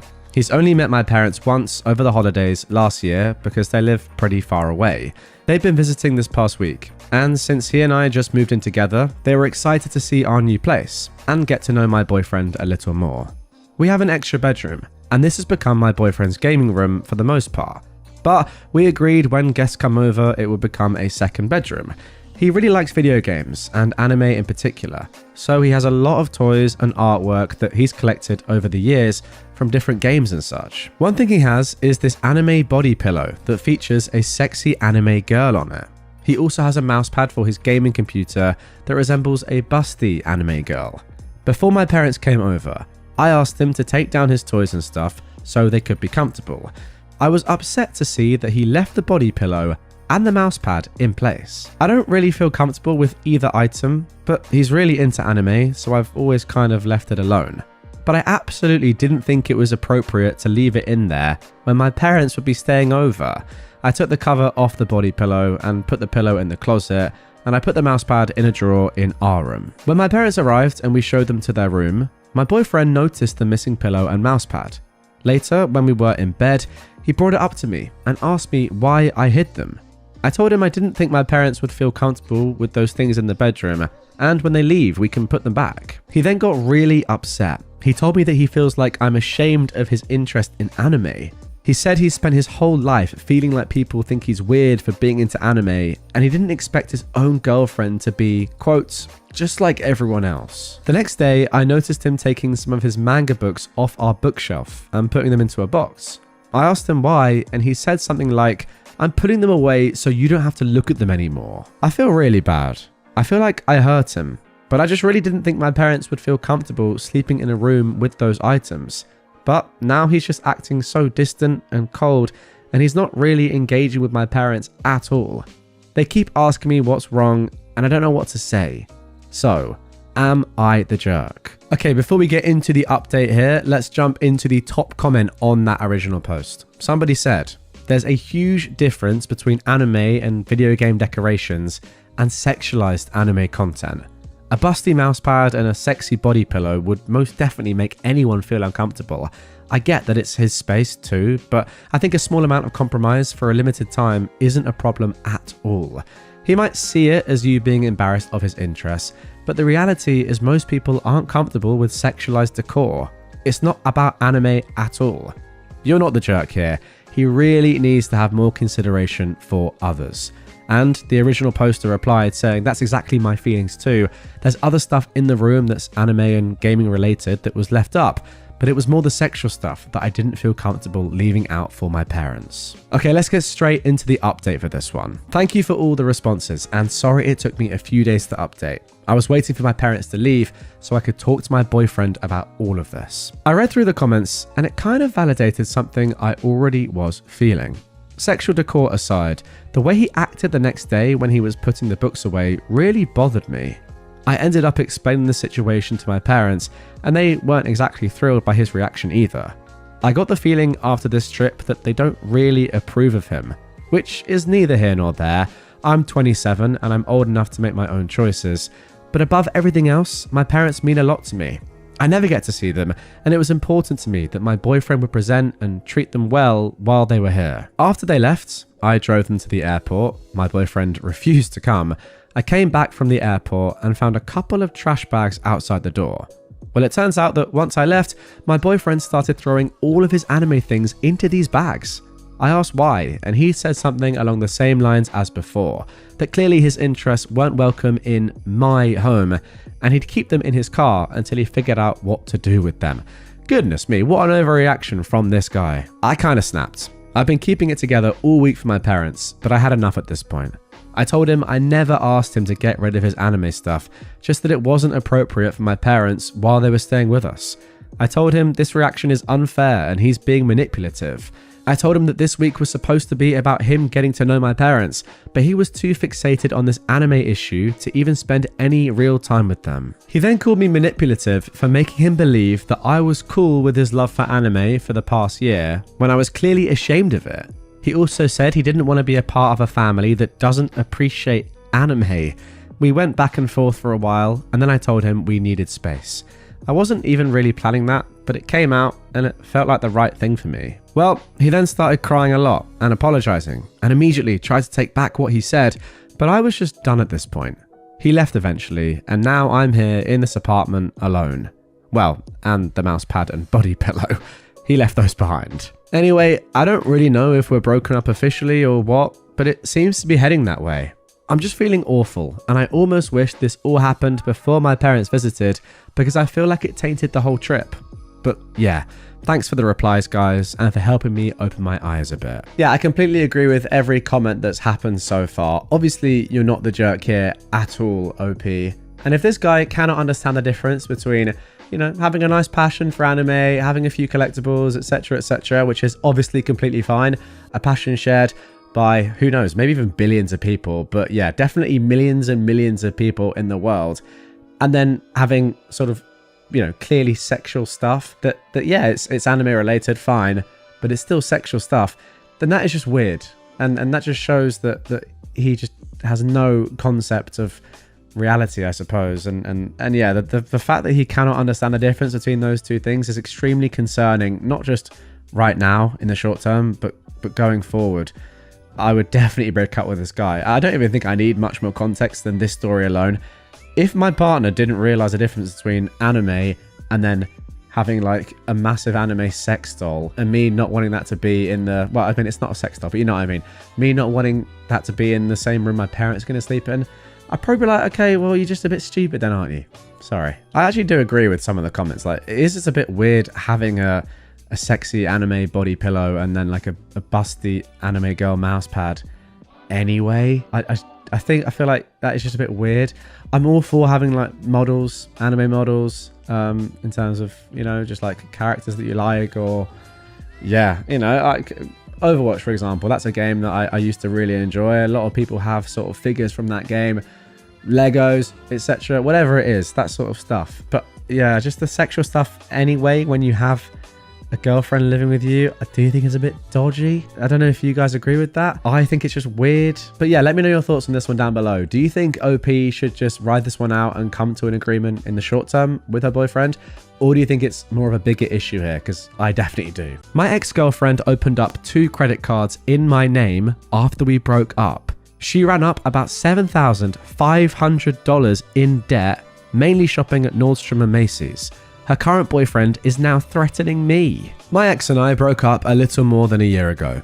We lived together for a couple of years, and I know she would have had access to my financial information. When we broke up, I moved out of the house we were renting, and I thought I had everything of mine. Back in February, when I was doing my taxes, I realized I couldn't find my folder with my previous year's tax returns anywhere. I assumed it got lost in the move, and I didn't think anything else of it. Last Friday, I got served for a lawsuit to the tune of over $5,000 for a defaulted credit card. When I went and actually pulled my credit, I saw that card had been defaulted since May, and there was another one which had been closed since June for about $2,500.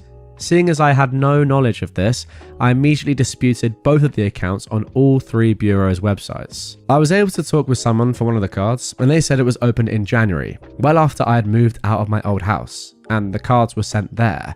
I received the statements from the one card, and it was probably 80% Nordstrom, Macy's, 2 of the stores that my ex loved shopping at. I'm pretty sure that she was the one who opened the accounts, probably used my social security number from the old tax returns. I called my ex about it, and she denied everything, even when I told her that eventually, if she had anything shipped to the house using a stolen credit card, she's going to get found out. She flipped and started screaming at me, saying I can't seriously accuse her of anything and to never talk to her again. About 20 minutes later, I get a call from a blocked number. That was her boyfriend, threatening to make my life a living hell unless I stopped harassing her by claiming that she stole my identity. He hung up, but I was shaken up about it. I can see that he's got some serious felonies just by looking at the public records on the county website. Oh my goodness. I'm kind of stuck here. I'm opening myself up to retaliation if I go forward with anything from someone who has charges of aggravated arson and aggravated discharge of a firearm, in addition to a few battery charges. I can't just not do anything though, so any advice would be greatly appreciated. And let's jump straight to that right now, because this is a tough situation, but this is what one commenter said. I'm copying this for every identity theft situation that I see on Reddit, since it seems to happen a lot, where you know who the person is who stole your identity.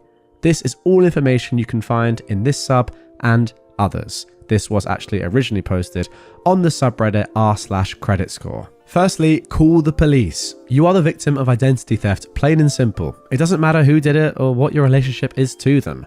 They broke the law, now they have to face the consequences of their actions. Secondly, freeze your credit. Obviously, you want to make sure it doesn't happen again. Take the proactive route of freezing your credit. Third, monitor and track your credit. You need to be alerted if anyone tries opening a line of credit in your name, and you can actually do that for free. Okay, interesting. 4, warn anyone else who might be a victim. Yeah, sensible. Including family members or anyone else whose social security number might be compromised by that thief. 5, take the police report to the credit bureaus. Give them the report number when you dispute all of the accounts. Most of the time, that will be enough for them to take the accounts off of your credit. It's on the creditors themselves to prove the accounts are legitimately yours, and the bureaus aren't going to get in the middle of it. A police report goes a long way in clearing up your credit.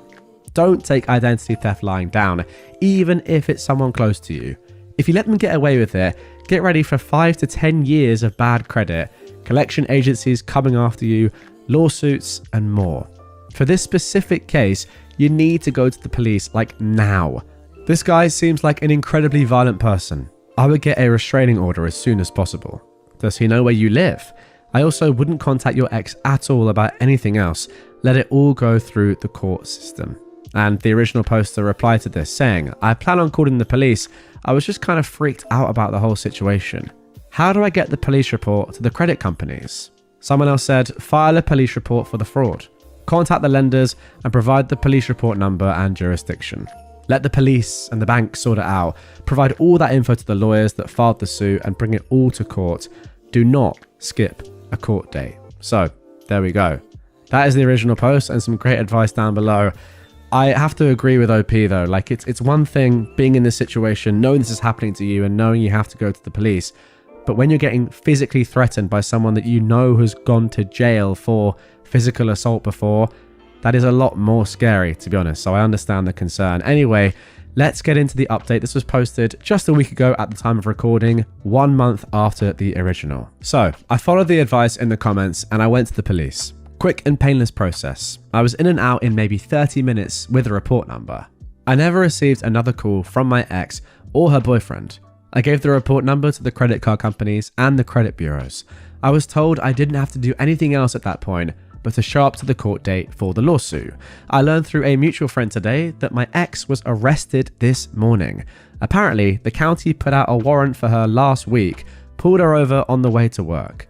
It looks like she was charged and released pretty quickly. Also, I learned my ex and the boyfriend who threatened me are no longer together. I don't think I have to worry about him anymore. The court date for the lawsuit is later this month, but everything has already fallen off my report. My score has gone up probably 200 points. I'm still going to the court date just to make sure everything is good, but it's looking like all good news from here on out.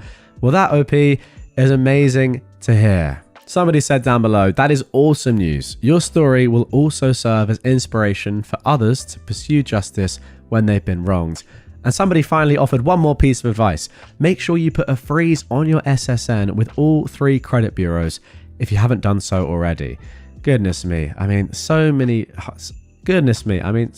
things to do in this situation, clearly, and things you're going to have to continue to do, OP, but it's good to hear that, yeah, maybe this story is coming to an end. God, honestly, reading through that story, just the amount of things that the OP has to do here was just genuinely giving me anxiety. If that sort of thing happened to you and you knew it was affecting your life so much, and there were so many different things that you had to do, I mean, even reading through that list of things that you must do immediately from the first commenter on the original post, and then having in the back of your mind the fact that you've got a horrible boyfriend to your ex out there who is extremely physical and has been to prison, who's saying don't do any of it or you're going to be in massive trouble. Yeah, terrible situation to be in. As I said, I'm just very happy that this is getting a lot better for you now, and hopefully you're at the end of this terrible journey. Crazy situation that someone would just do this. I don't know. How long will this person go to prison for? Will they go to prison at all? Obviously, they've been released, but I presume there's going to be like a proper court date. And yeah, she is going to be charged. But I don't know. This sort of thing is just crazy. It can ruin lives. We know this, right? Identity theft is not a joke. If you get that reference, respect. Should probably have added Jim on, but if you guys know, you know. Michael!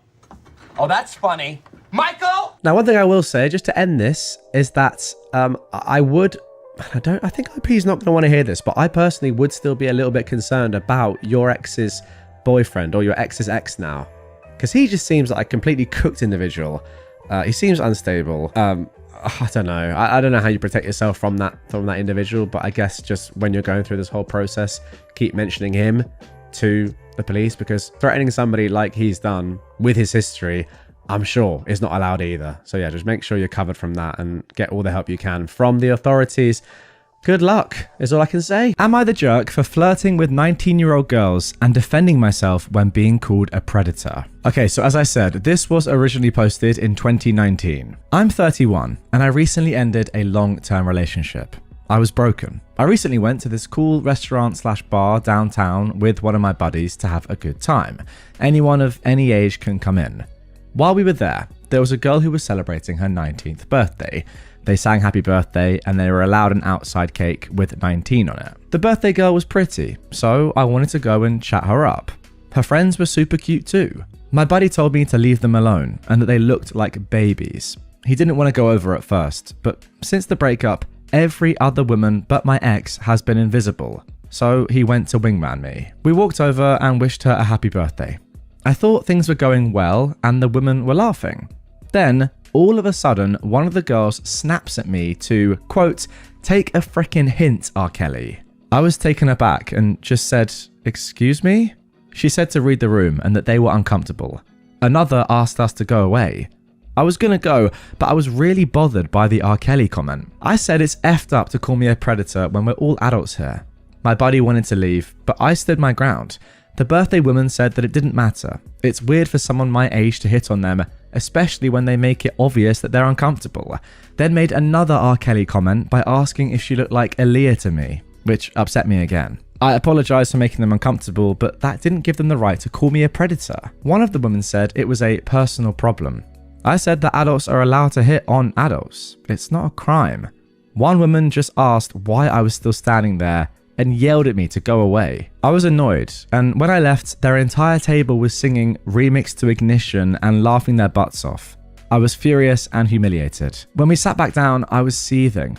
My buddy said that it was my fault for not seeing the signs that they were uncomfortable. To him, it was obvious, so he wanted to go. He called me delusional. I pointed out that they were laughing, and he said it was just uncomfortable laughter. I told him that I had every right to be mad about being called a predator when they were all 18 to 19. It's a horrible accusation to make. My ex was 6 years older than me. He said that they weren't calling me a predator, just weird for going for teens. He said it was wrong of them to sing after me, and that was bullying, but I should have left long before that. I felt like he should have stuck up for me. So, was I wrong for sticking up for myself, or for hitting on them in the first place? I was respectful and not creepy at all as well. Okay, let's get straight into some comments here. I think you guys can probably guess what I'm gonna say, but let's just jump into the comments. Somebody said, yes, you are the jerk for being creepy, not taking a hint, and arguing about it to women who have just asked you to leave. You're upset about being called a predator, but you don't seem to care that your inappropriate behavior made a group of women in public feel uncomfortable. Somebody replied to that. Typical nice guy, I suppose. Somebody else replied, the table singing Remix to Ignition was also hilarious in how badly it annoyed the original poster here. I completely agree. Somebody else said, he's actually an extra jerk for standing his ground when they asked him to leave. What did he think would happen? They'd admire his persistence and realize they were wrong all along and he was actually a nice guy who they should all sleep with? Somebody replied to this saying, or they'd all look sheepish and he could leave like a boss, having owned all these female doggy women. Somebody else said, then the entire restaurant would clap. And then somebody else added, and all the women would throw their knickers at the clear alpha male. I think this comment sums it up. You are the jerk. The fact that both the girls and your friend easily recognized that it was creepy to hit on her should tell you that it wasn't okay. You're 31, hitting on a 19-year-old, and you can't actually confirm how old the other girls were. Probably around 17, 18, and 19. That is very creepy, and you made them uncomfortable and then didn't take a hint, then got mad when they had to be mean to you for you to go away, and you still didn't go away. This is predatory behavior, and I'm not really sure what you thought was going to happen. Okay, so there we go. That is the original post. Now we are going to get into the follow-up post from one of the girls, which is an absolute privilege to have, to be honest. I'm delighted that we have this follow-up to give more context and more detail. But what I will say is this.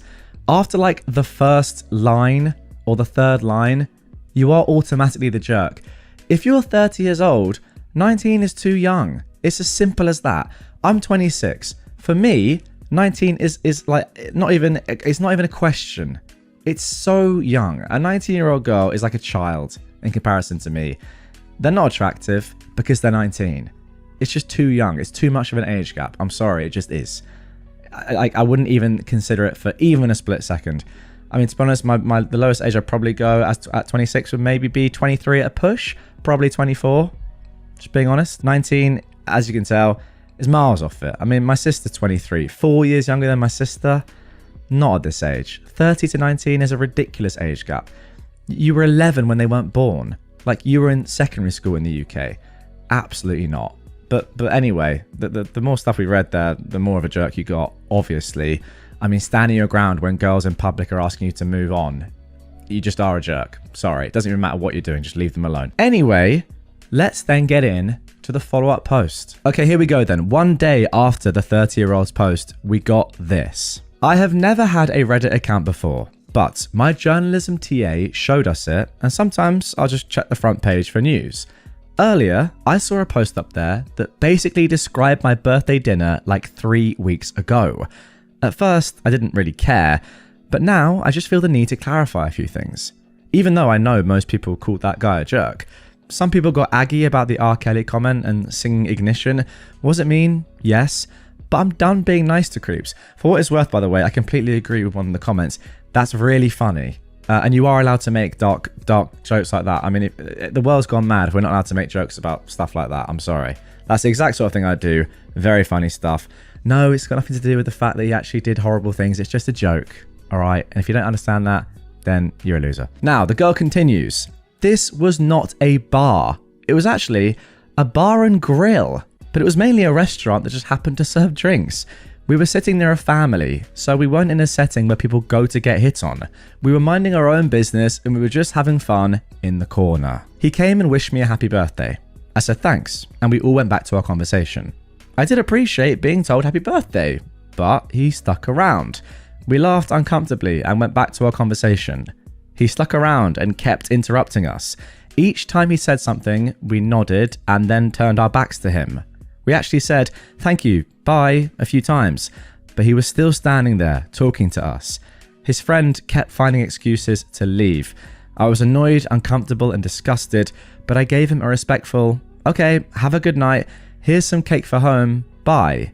But he grabbed the cake and sat down in our booth. He said, the night's not over yet. Well, if that's not the definition of creepy, I don't know what is. Then my friend just snapped, and if she didn't, I was going to. When she called him R. Kelly, she wasn't accusing him of being a pedo, but a creep. 30-year-old guys who hit on us are creepy and disgust us, point blank period. We were nice the entire time, and I even gave him a million hints and cake for the road. His friend was even finding reasons for them to leave. Then he had the audacity to stand there and fight us on it. I told him that he was way too old for us, and it was creepy from the start. When he left, we started singing Ignition amongst ourselves, not singing it after him. It's a throwback that our parents put us on. Instead of crying over our night being ruined by a creep, we turned it into a fun moment with karaoke. P.S. When he asked us our age and gave us his, we became a million times more uncomfortable. The guy was 30, trying to get with 18-year-olds at a birthday dinner. We're used to old men bothering us, and it's always gross. To the if he wasn't ugly crowd, he was decent looking. He was a fit guy. If I'd never met him, I'd set him up with my aunt. But he was in his 30s, and that's way too old. This isn't prawn, and I haven't met a single girl desperate for a 30-year-old divorced D. Being called legal is demeaning. Everything about it was sickening. When he came over, announced his age, then asked us ours, I almost yacked. It was like he was IDing us at a family restaurant. Get the F out of here. I'm tired of having to be polite to guys who are creepy and disrespectful. You know what? Mad respect. And once again, I cannot quite believe that somebody that is 30 would go after girls that are 18 or 19. What are you doing? Seriously, what are you doing? Like, it's not even... I don't get it. It's not... Where's the attraction there to go after like someone that is, in effect, a child? It's just insane. Someone's 12 or 11 years younger than you at that age. It's mad. And also, the crazy thing is, he said it was at a bar, not at a restaurant, like a bar and grill, a family restaurant. Just insane. And that is why I'm so happy that this girl has given a follow-up to give us as much context as we could possibly long for and to show us what was really going on that day. Just phenomenal scenes and yeah, a wonderful, wonderful story. Wow, this guy is the definition of a creep. Am I the jerk for leaving a drunk girl alone at a bar? This involves me, a 32-year-old man, Matt, who is 30, Matt's girlfriend, Lisa, who is 28, and her friend, Jane, who's in her 20s. 2 days back, it was Matt's birthday.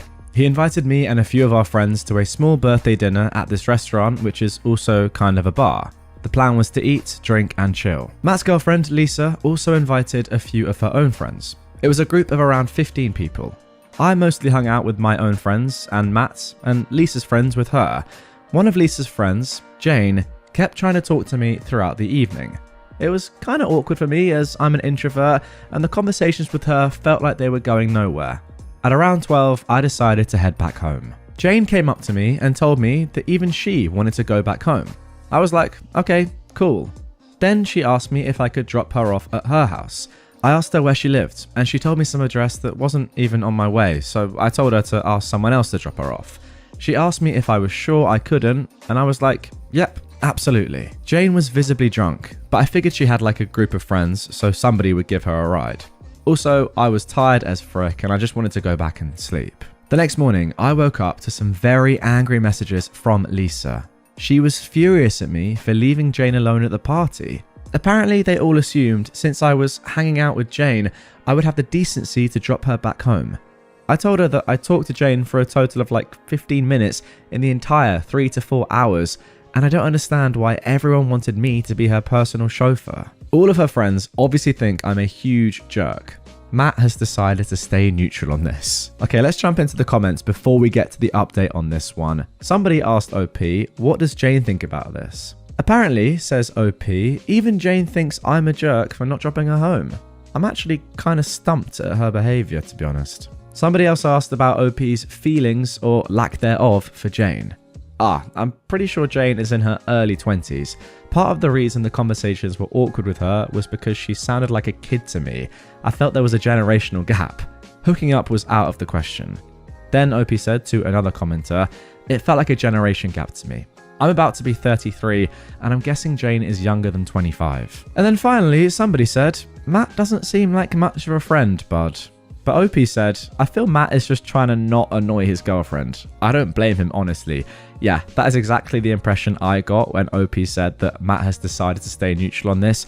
Probably pretty sensible from Matt, although yeah, maybe not the best for OP. Alright, let's get into the update for this one. This was posted 2 months later. Lisa entirely stopped talking to me after the incident. Not that we were close before, but she would sometimes forward reels, etc. on Instagram. Matt was also being distant, but whatever, I got busy with work and I forgot about it. A week after the said incident, Matt texted me saying he needed a favour. He said he wanted me to apologise to Jane. I was like, heck no, I'm not apologising to her. Matt said that he knows that it's not my fault at all, and he's tried explaining this to Lisa, but she's adamant that I was a jerk to Jane and made Lisa look bad in front of her.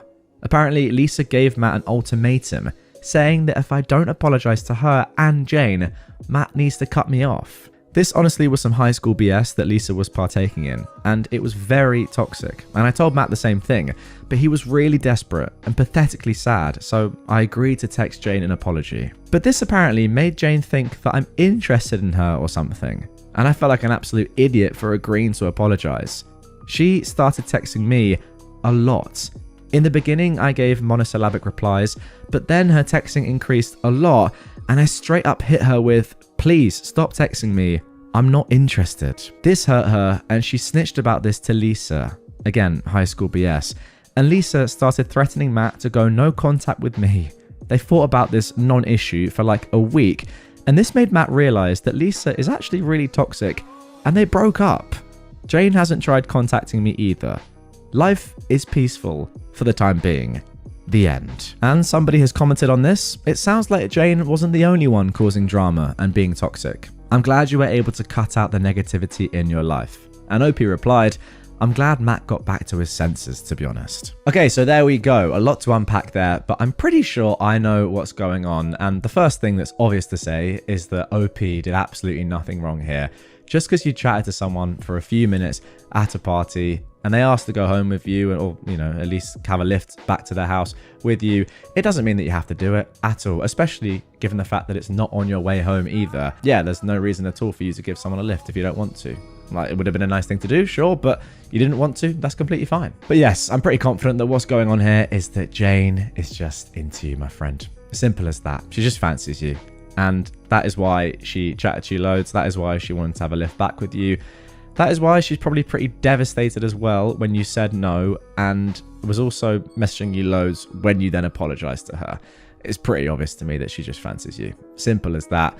But moving on from that, how toxic is she and Lisa? It's crazy. Like, demanding an apology from you for something that you should never have to apologize for is mental. The title of this one, Am I the Jerk for Leaving a Drunk Girl Alone at a Bar, is a little bit misleading, let's be honest, because it's not really what happened. I mean, technically, yes, but you did leave her with all her friends, and I don't know, like, she wouldn't have showed up that day expecting to get a lift back from you. She would have had plans, right, to go back by herself or with her friends later on that night. So, yeah, it's clear she's just very into you, and I agree with you. It's good that Matt got back to his senses, and maybe this event showed him that Lisa is very toxic and her friends are too. And clearly he doesn't want to be around that sort of person for the long term. Respect. Now moving on to our next post. Am I the jerk for telling my sister's boyfriend to get out after he refused to eat the meal I cooked? So here is what happened. I am a 28-year-old woman, and I invited my sister, who was 25, and her boyfriend, who was 26, over for dinner. I love cooking, and I'd spent hours preparing this fancy meal. Homemade pasta, a slow-cooked ragu, a salad, and a tiramisu for dessert. I was really proud of it and excited to have them over. Can I just say at this point, if you are hosting another dinner party in future, can I be invited? That sounds divine. When they arrived, everything was fine at first. We sat down and I started serving the food. Her boyfriend, let's call him Steve, stared at the pasta for a moment, then looked at me and said, I don't eat carbs. At first, I thought he was joking, but nope, he was dead serious. He goes on about how he's super into keto and carbs are the enemy. Okay, fine, that's his choice. But when I offered to make him a salad or something else on the spot, he refused and said that I should have known about his diet beforehand. This is where it gets weird. He then pulls out a small Tupperware container from his bag filled with what looked like boiled chicken and broccoli and starts to eat it at my dinner table while the rest of us are trying to enjoy the meal I spent hours making. I was stunned and honestly kind of insulted. I told him it was rude to bring his own food without mentioning it to me beforehand, and he should have at least given me a heads up. He then goes off about how people need to respect his dietary choices and that I was being controlling by not accommodating his needs. At this point, I'd had enough. I told him, if you can't eat what's served and won't even let me make something else, then maybe you should just get out. He stood up, says something like, I'm just trying to be healthy, grabbed his Tupperware and walked out. My sister stayed for a bit, but eventually left too, saying I overreacted. Now my sister's mad at me, saying I embarrassed her boyfriend and made them both feel unwelcome. My mum thinks I should apologise, but my friends are on my side, saying Steve was being incredibly rude. Am I the jerk for telling him to get out? This, honestly, before we even get into any comments here, is one of the most cut and dry Am I the Jerk posts of all time. Obviously you're not OP. Now somebody in the comments down below has said your sister didn't give you a heads up about his diet, and I agree, it's very, very odd that neither your sister or her boyfriend told you beforehand and just expected you to either know or for you to just not produce food with any carbs in it. I mean, carbs are a staple of most diets. It's very weird. OP says, honestly, no, she didn't. I'm not sure if she even knew how serious he was about the whole keto thing because she never mentioned it. She eats pretty much anything, so I assumed he was the same. But even if she had, I feel like it still would have been polite for him to at least say something beforehand instead of just showing up with his own meal. I would have happily made something keto friendly if I had known. And that right there is the entire point. There's nothing wrong with being on any sort of diet, to be fair. If you want to do it, go for it. Keto is very popular these days, for good reason, I suppose. It works for some people. But the problem is, if you just rock up to someone's gaff for dinner and you don't tell them that you can't eat carbs, then obviously that's extremely rude.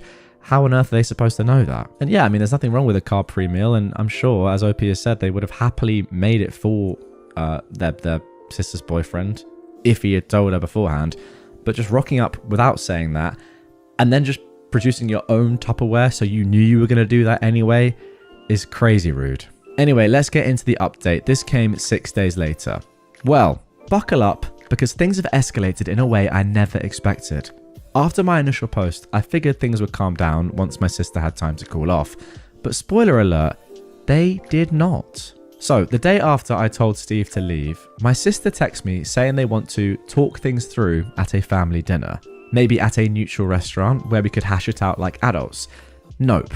Instead, my sister invites my parents, my brother, and Steve's parents to this dinner at my parents' house, turning it into some kind of weird intervention.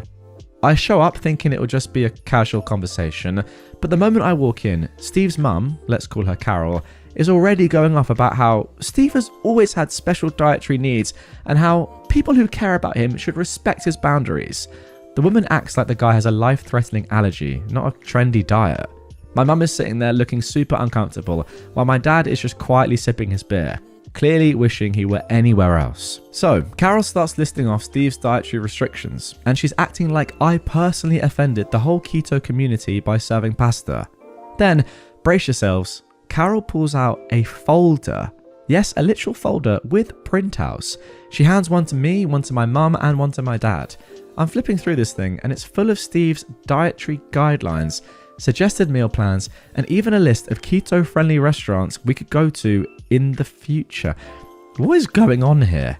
At this point, I'm doing everything I can not to laugh, but it gets worse. Steve pipes up and says he's willing to forgive me for, quote, disrespecting his lifestyle if I agree to host a redo dinner where I follow his dietary restrictions to the letter.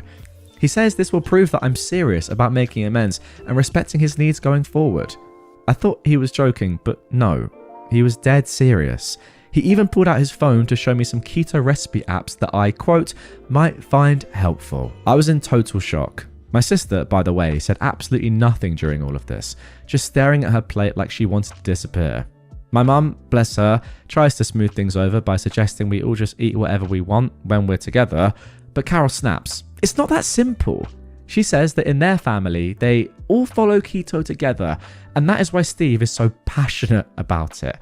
Imagine being passionate about a diet, by the way.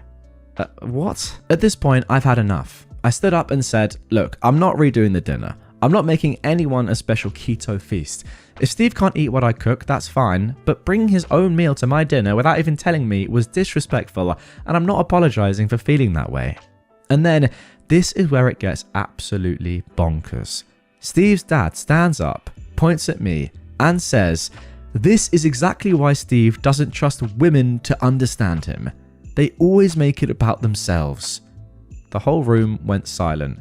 My dad finally spoke up, saying, I think it's time for you all to leave, and started walking towards the door, basically escorting Steve's parents out. Steve and my sister stayed behind, but Steve was furious. He started yelling about how families should support each other, and then accused me of trying to sabotage their relationship because I'm jealous of what they have. At that point, I just walked out and left the whole mess behind. Here's the kicker though. A couple of days later, my sister called me and told me that she and Steve were taking a break because she needed time to think. Apparently, this whole keto fiasco was the last straw in a long list of controlling behavior from Steve. She didn't realize just how bad it was until the whole family saw it play out at dinner. She even told me that Steve had been trying to get her to follow his diet for months, but she was hiding snacks in her car just to get a break from all the keto madness. Oh my goodness, that really is controlling. So now Steve's gone full radio silent. My sister is staying with me for the time being, and I'm still getting passive-aggressive texts from Carol about how hurt Steve is and how he's just misunderstood. Honestly, I'm just glad my sister is finally seeing how controlling this guy was. Wow, that is really insane and bordering on abusive, to be honest. Forcing your partner to follow the same diet as you is ridiculous, especially when it's a keto diet, which is a diet that has a lot of, in my opinion, pretty negative side effects. I'm not sure I'd necessarily recommend keto to people.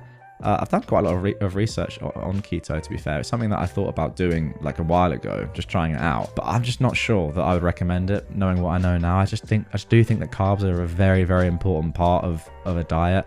I know once you go into ketosis and you're getting energy from different sources, it's meant to be sort of similar. I'm not sure about that. I just do think that carbs are very, very important for giving you energy. And apparently when you start going into ketosis, or before you go into ketosis, you just feel completely awful for a good few days, like just rough, no energy, headaches, etc. I don't know if that's the most healthy thing to go through for your body, but maybe that's because I do a lot of exercise and I know that I do need carbs to fuel myself. I don't know about that. But yeah, let me know down below if you've ever done keto. I know it works for some people. I'm just not sure it's the best sustainable long-term diet. And that is completely unrelated to what I've seen here. As in, that has no relevance, or the fact that Steve is such a madman and Carol is so crazy. There's no bearing on my thoughts on ketosis. But let's move on to them now. Goodness me. Once again, like the previous story, the fact that it's taken something like this to show your sister how crazy her partner is probably a bit weird. There were clear red flags before this, but again, like the first story, it's a good thing that they're broken up now, because Steve is just insane. To be honest, like thinking about this now, I kind of think that your sister OP didn't tell you beforehand because she probably was just like desperate for a keto-free meal for once, or a non-keto meal. Like the thought of pasta or something just with carbs was so tempting to her that she didn't want to risk that in any sort of way by informing you. So she was just like, oh no, really? Oh, I should have told you, man. And she's just scranning her pasta, like delighted in the corner. But yeah, I feel really bad for her. But as I said, it's a good thing that she is done with Steve now. But there we go. That's going to do it for this one. Hope you guys enjoyed it. Couple of differing stories, but with similar outcomes. Good outcomes, I think you'd agree. So this was posted on February the 15th, 2022 on r/AmITheJerk. Would I be the jerk if I forced my mum to kick my brother out? I am a 29-year-old woman, and my brother, who is 23, lives in the same house as my mother and I. My mum and I bought this house a few years ago, and he's been living here for most of that time. He goes on and on about how much he just hates it here and can't wait to get his own place, yet seems to have zero initiative to actually do that. On top of this, he's a raging jerk to me and my mother. My mum is disabled, so she can't work, so I pay for 75% of all expenses, including all of our property taxes and house insurance. My brother has no education, and he works part-time at a local store, contributing only to his portion of the auto insurance and the electricity bill. He goes out of his way to pick fights with my mum, and, now that I have recently moved back home, with me. I had lived with my boyfriend all of 2021, but he recently broke up with me and I moved back home. I'm obviously still hurting, since the breakup is fresh, and I just want to live in a house that doesn't feel like a war zone. Whenever my mum and I see my brother walking up the pathway, we both retreat into our rooms because we just can't deal with him and his moods. Tonight, he decided he didn't want some of my items crowding his door and was having a meltdown because a few of my items that I moved back from my ex's house were in his way. I had to get up out of bed and I asked exactly what he wanted moved so I could get them out of the way and get back to sleep. He started to berate me, saying stuff like, "Shut the F up, go cry on your pillow, you're pathetic. You're just upset because your boyfriend is cheating on you in your old house." Which makes me laugh because when he went through his breakup, I kindly listened and gave him plenty of advice when he asked for it. I've asked my mum many times if we can please kick him out because he owns no part of this house and he is the worst part of our daily lives. My mum acknowledges that he is the worst, but she doesn't want to kick him out because he's her son. She says I should just ignore him and stop bickering with him, but I feel like ignoring him is enabling him. I want him gone. Look, I love him because he's my brother, but the kid is seriously the worst human being I know, and neither my mum nor I need that energy in our house. I'm not sure what I can do to convince my mum to kick him out, but I'm getting to the point where I may have to live on my own. This is putting me in a horrible position, because if I leave, I'll have to stop helping my mum financially, which she says she would understand. But if I stay, I'll have to deal with my nightmare of a brother. So, would I be the jerk if I forced my mum to kick him out? Okay, so there we go. That is where this story all began. And yeah, knowing now what I know and what we're going to come to very soon in the rest of this episode, and of course, the two stories that I read previously, yeah, obviously you wouldn't be the jerk here. But I'm just going to try and give some comments just purely based on what I've just read there. And yeah, still you wouldn't be the jerk.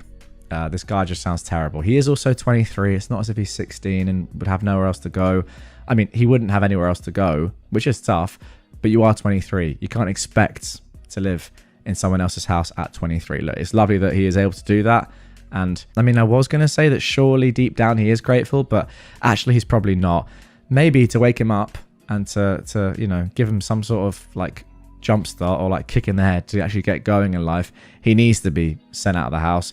I'm just not even sure how you'd even begin to do that. Like, it's quite hard to force your own brother out of your house, but yeah, you're definitely not the jerk for wanting him gone. Okay, now moving on to this user's second post. Brother emotionally scarred because I changed my name. This was posted 2 years ago on February the 19th, 2023, so that's almost an entire year after the original post on r/AmIThejerk. In fact, it is over a year after that post. So now OP is 30 and her brother is 24. She says, we have never gotten along, mostly because he's entitled and thinks the world revolves around him. My parents have never gotten along either, which contributed greatly to why I grew up fairly down to earth, and my brother is a self-centered man-child. Recently, I changed my last name to my mother's maiden name. I had my dad's last name before, because I've never liked the last name I was given, and I've always wanted my name to reflect the family that raised me. My brother recently found out that I did this, and said, oh, so you don't want to be my sister anymore? That's my last name. You don't want to be associated with me? Wow. I guess we know what side you're choosing. I can't believe you do this to me. So you're telling me that I'm supposed to be ashamed of my name then? Is that it? Did you even once stop to think how this was going to affect me? Funnily enough, I answered, I didn't think of you at all. Yikes. Okay, so there we go. That is the second post. Now, I would like to move on to the third one, but unfortunately it's actually been deleted from r/AmIThejerk. It's been removed by the moderators there, probably because it has some sort of rules against guns. Actually, I'm not sure. It says here that the post violates Rule 12, that posts should focus strictly on actions in an interpersonal conflict and not an individual's position on a broad social issue. Anyway, look, the title's on screen right now. Would I be the jerk if I asked my brother to keep his guns in his room? So, you know, the reason this was probably deleted was because of, I guess, it got to a debate about gun control and gun laws in America, etc., which isn't allowed on here for whatever reason. But yeah, I think we can glean enough from the title of this one, and it helps us to sort of understand again a little bit more about who OP's brother is. I think keeping guns is one thing. Keeping them across the house, or maybe even asking his sister to keep them in her room as well, is crazy. Look, I know that a lot of you guys probably have different sort of views to me on gun control. I'm in the UK. I'm happy about that, is all I'll say. But yeah, this was the third post from OP, and it's been deleted. And sadly, Wayback Machine, if you know what that is down at the time of recording, so I can't get it. And I don't even think it would be on there anyway, because it was deleted pretty quickly. But there we go. Let's move on to the fourth post. Okay, so this one was posted on r/entitledpeople on August the 8th, 2023. Entitled brother demands I thank him for cleaning my mess. So OP is now 31 and her brother is 25. She says, my brother has always been an entitled brat. He's lived in my house, my mum and I bought and renovated it for 5 years now. So, I mean, let's just go back to the would I be the jerk question that was 2 years before this one, where OP's brother was 23. Clearly, they didn't get him to move out, and it's been 2 years since that moment. Anyway, OP says, he didn't start contributing to the household bills until about 2 years ago, and he makes sure to throw that in mine and my mum's faces every month as if it's some big favour. He's always complained about living here and how miserable he is because he's treated so poorly. He's treated like a prince by my mum. And the house is such a mess, that's his quote. His room used to be our studio space, where my mum and I kept our workspaces and supplies. I'm a designer and my mum is an artist. When he moved in, we turned our living room into a makeshift office for ourselves. So our supplies are kept on various shelving units in our living space. My brother has always complained about how cluttered and dirty the house is and how he hates living here, blah blah. I've told him repeatedly that if he doesn't like it, he doesn't have to live here. He said I should accommodate him instead because he's family and family should respect each other. It's a small house and we were doing our best with what little space we have, but he says it's embarrassing that we don't have a space for a couch and TV. We actually used to until he moved in. 2 months ago, he announced that he is being forced to move in with his girlfriend because he can't live like this anymore.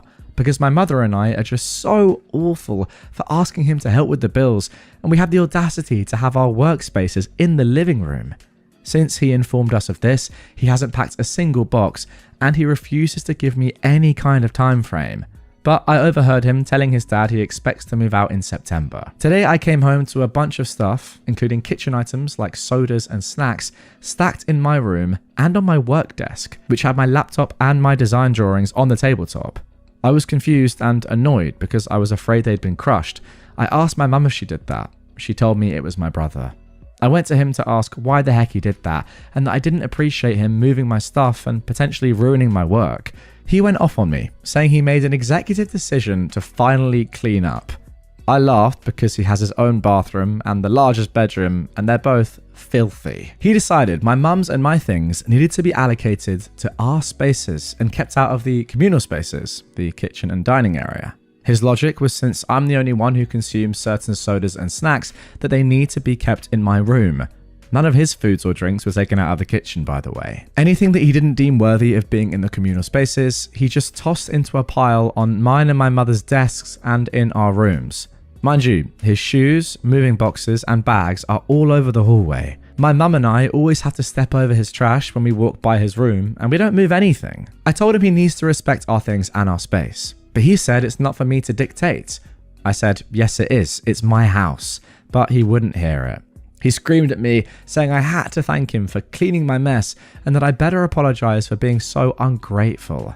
I reminded him he's moving out, so why would he be bothered about how my house looks? I told him I can't organise anything until he moves out, and he lost his mind, saying, how freaking dare you? I guess you can't wait for me to leave. I rolled my eyes and told him that not everything I say and do is a personal attack on him. He was screaming at me, saying that my power trip is my way of abusing him. I got fed up by that point and walked away to avoid losing my cool.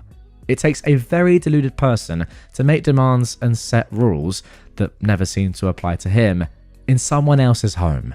The entitlement. Okay, so there we go. A little insight there into the living situation between OP, her brother and her mum before the content from yesterday's episode, the latest 2 stories in this saga. Yeah, it seems to me, and this is probably quite obvious from yesterday's episode, that this has just been a continuing thing for a number of years. And it sort of adds to the point that I was trying to make at the end of today's episode, that you don't just suddenly change your whole opinion after 8 years of being as entitled as your brother clearly is, OP. Like, he has been a terrible person, a terrible housemate, a terrible brother, seemingly, for a very, very long time, and we're not even at the end yet. So we're now, what, 4, technically really 3 posts into this. There are 2 more to go in this episode, and then the 2 from yesterday's episode, until we have the sort of the finished story, I guess, up to now.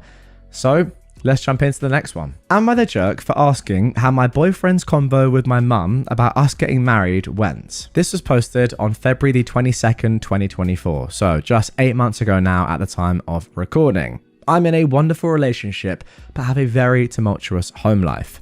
My brother and I do not get along because he is insanely toxic, but he lives with my mother and I. We co-own the house because she can't find it in her heart to kick him out, and I get no say in the matter. It's been 6 years and he's finally taking steps to move out, supposedly leaving in May. The trouble started when my boyfriend took my mother out to tell her he was going to ask me to marry him. As they chatted, my mother devoted about 20% of the conversation to talk about my brother. Now, the first portion was understandable. She wanted to inform him of the family dynamic he would be marrying into. I have a very strained relationship with my father and my brother because they're both narcissistic jerks. She wanted to make sure he knew what he was getting himself into. But then she said she wanted my boyfriend's help to get me to be the bigger person and mend my relationship with my brother. And she said she'd like his help to get through to my brother, such as asking my boyfriend to talk to my brother on her behalf. When my boyfriend told me this, I felt gutted. Putting all of that responsibility on his shoulders and focusing on my toxic brother was so hurtful. And what made it worse was she kept saying, I know he's a jerk, but... Now, despite how angry I was, I decided not to talk to her about it. I decided that whatever her motives were, I wouldn't let it put a damper on our moment. However, my mum came up to me yesterday and asked if I knew about the lunch she and my boyfriend had. I told her yeah. She asked if I was mad at her, and I was honest. I said I had been because of her devoting so much of the conversation to my brother. She exploded at me. She said I had no right to ask about her convo with my boyfriend because it was private and she didn't know she was getting graded for what she said. I told her I reacted the way I did because 1, it was meant to be about me and my boyfriend, and 2, my brother is not his responsibility. She said, your brother is going to be his brother now. She acted as if their convo was supposed to be a secret. She was seething because I had the audacity to ask my boyfriend how it went. Why wouldn't I want to know that? And unless she and my boyfriend agreed it was an only between them conversation, I don't see why she could be so angry at my boyfriend for telling me. I don't know. Am I being self-centered here? Am I the jerk for asking my boyfriend how their convo went in the first place? Or am I the jerk for being honest instead of lying to keep the peace? Okay, interesting post here. And actually, this is the first insight I think we've had in every post that I've read from this user into her mum, I would say. Now, you can probably argue that I've been potentially a little bit naive in not focusing on the mother at all until this point and her enabling behavior. But to be fair, like the bad guy in all of this really has been the entitled brother. But this is the first insight into sort of explaining and yeah, us understanding how your brother has been allowed to be so entitled for his entire life, and shows us why he is as entitled as he is. Clearly, yeah, I mean, if we didn't know already, his mum has been enabling him his entire life, which is just pretty sad to see, to be honest. But yeah, just actually answering the questions that OP's asked at the end. First of all, are you being self-centered? Absolutely not. I mean, that's obvious. Then, are you the jerk for asking your boyfriend how the conversation went in the first place? No, of course not. I mean, like, if my like girlfriend or my fiance or, you know, whatever, the person that I'm going to marry at some point, obviously, was having a conversation with my parents about what that was going to look like, I'd obviously be like, oh yeah, how'd it go? Like, obviously. And I'd find it very weird if she then came back to me and said, yeah, it was all right, but I'm actually not allowed to tell you because your mum and dad don't want me to say. I'd be like, okay, that's extremely weird behavior from them. But then the final question, am I the jerk for being honest instead of lying to keep the peace? No, because what does lying to keep the peace actually achieve in the long term?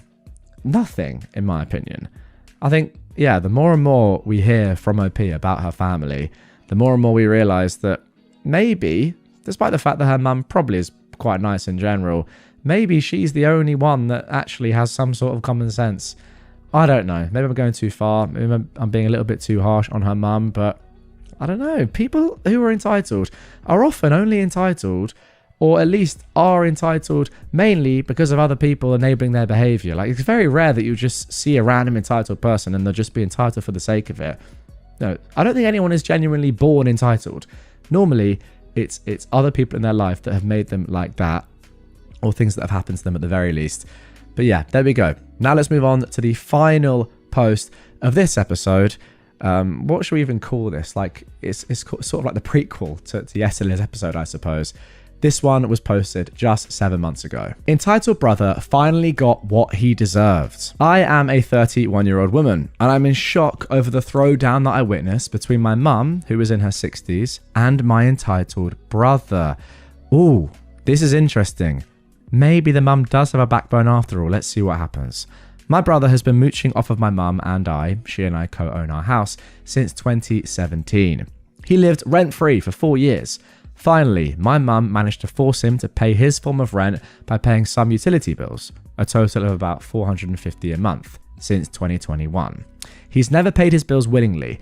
Every month he demands to know why he has to pay the amount and demands proof of the cost, as if my mum was trying to swindle him for some reason. And every time he's finally given us the money for the bills, he's told us he was bailing us out since we must be broke. Why else would we be making him pay for us? Now, recently he's been going off about how he can't wait to leave the house and he wants to save his money to move out, but he simply can't with the cost of all these bills weighing him down. My mother told him since he's so serious about moving out, she will gladly pay for his portion of the bills. She works seasonally, and all he'd need to pay was his car insurance. She said she would give him until May 31st to save up as much as he could. He'd then need to move out. Since that agreement was made, my entitled bro has gone on 2 trips out of state. One was a 4-day bachelor party in New Orleans. He's gone to poker nights with his friends multiple times, refuses to so much as wash a dish, and leaves a greasy mess wherever he goes in the house. Meanwhile, my mum has worked 6 days a week to make enough money to cover his expenses, and yet he hasn't thanked her once. Every time she asks him to do the simplest task, he ignores her or claims he forgot, despite how often she reminds him. Today, she finally snapped. His one bill that he's responsible for was due 4 days ago and he never paid her. She texted him and reminded him verbally many times. She asked via text one last time today and he finally responded by asking her to give him a receipt so she can prove his insurance cost what she claimed it cost. And he never sent the money. She lost it and said she's sick of catering to him without so much as a thank you. She said she wants peace and he is no longer worth the trouble she goes through. She said she is removing him from the car insurance tomorrow and that he no longer has until the end of May to move out. He actually has 3 weeks. That's it. And remember guys, this was posted on March the 21st, 2024. So instead of the end of May, we're looking at halfway through April. Half the time. Actually, no, way less than half the time. 3 weeks rather than what? 9 weeks or so. She's threatened to kick him out before and hasn't gone through with it yet. But this time felt different because I've never seen her go nuclear like that before. And my entitled bro must have felt that same way because he went through the 5 stages of grief about 100 times during that fight.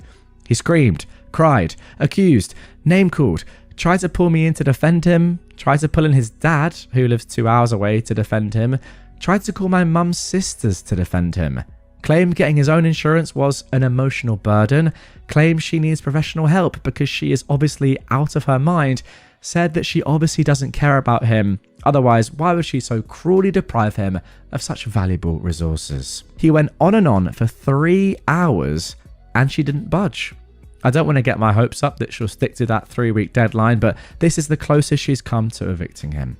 I hope this will scare him into leaving before she has to. Entitled brother informed me that he would be taking my dog for 3 days without my permission. For those of you who aren't familiar with my stories, I am a 31-year-old woman, and I have a man-child entitled brother who is 26, who lives in the house I co-own with my mum.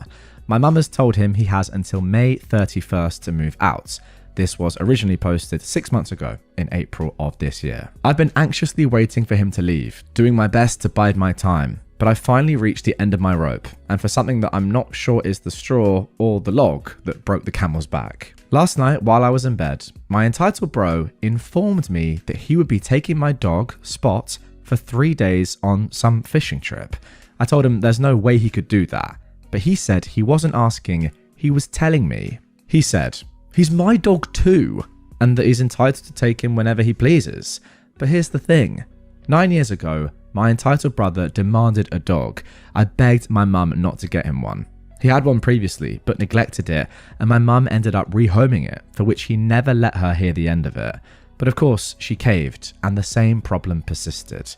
My entitled brother never cared for Spots. I ended up taking over his care.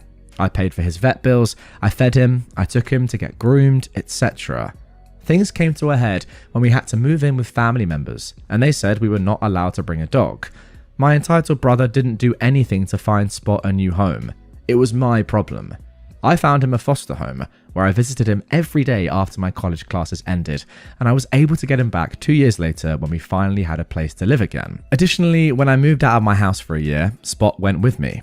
Spot sleeps with me every night and has my name on all of his records. He's now 10 and has arthritis. He takes meds for his hips and his stomach and needs frequent bathroom breaks. Oh, and he hates the water. So when my little bro said he wasn't asking me, he was telling me, I knew that Spot would be miserable and possibly in pain that whole trip. He hadn't asked or even mentioned taking Spot before, so he's due for a refill on his pills tomorrow. Had I known, I would have gotten the refill sooner. I tried telling him that Spot needs a lot of care, and he said, yeah, so just give me everything he needs. And I was so irritated. You wait until the night before to tell me this. Then he said something that made my blood run cold. I could have just taken him and let you panic, but I was being nice telling you ahead of time. That did it.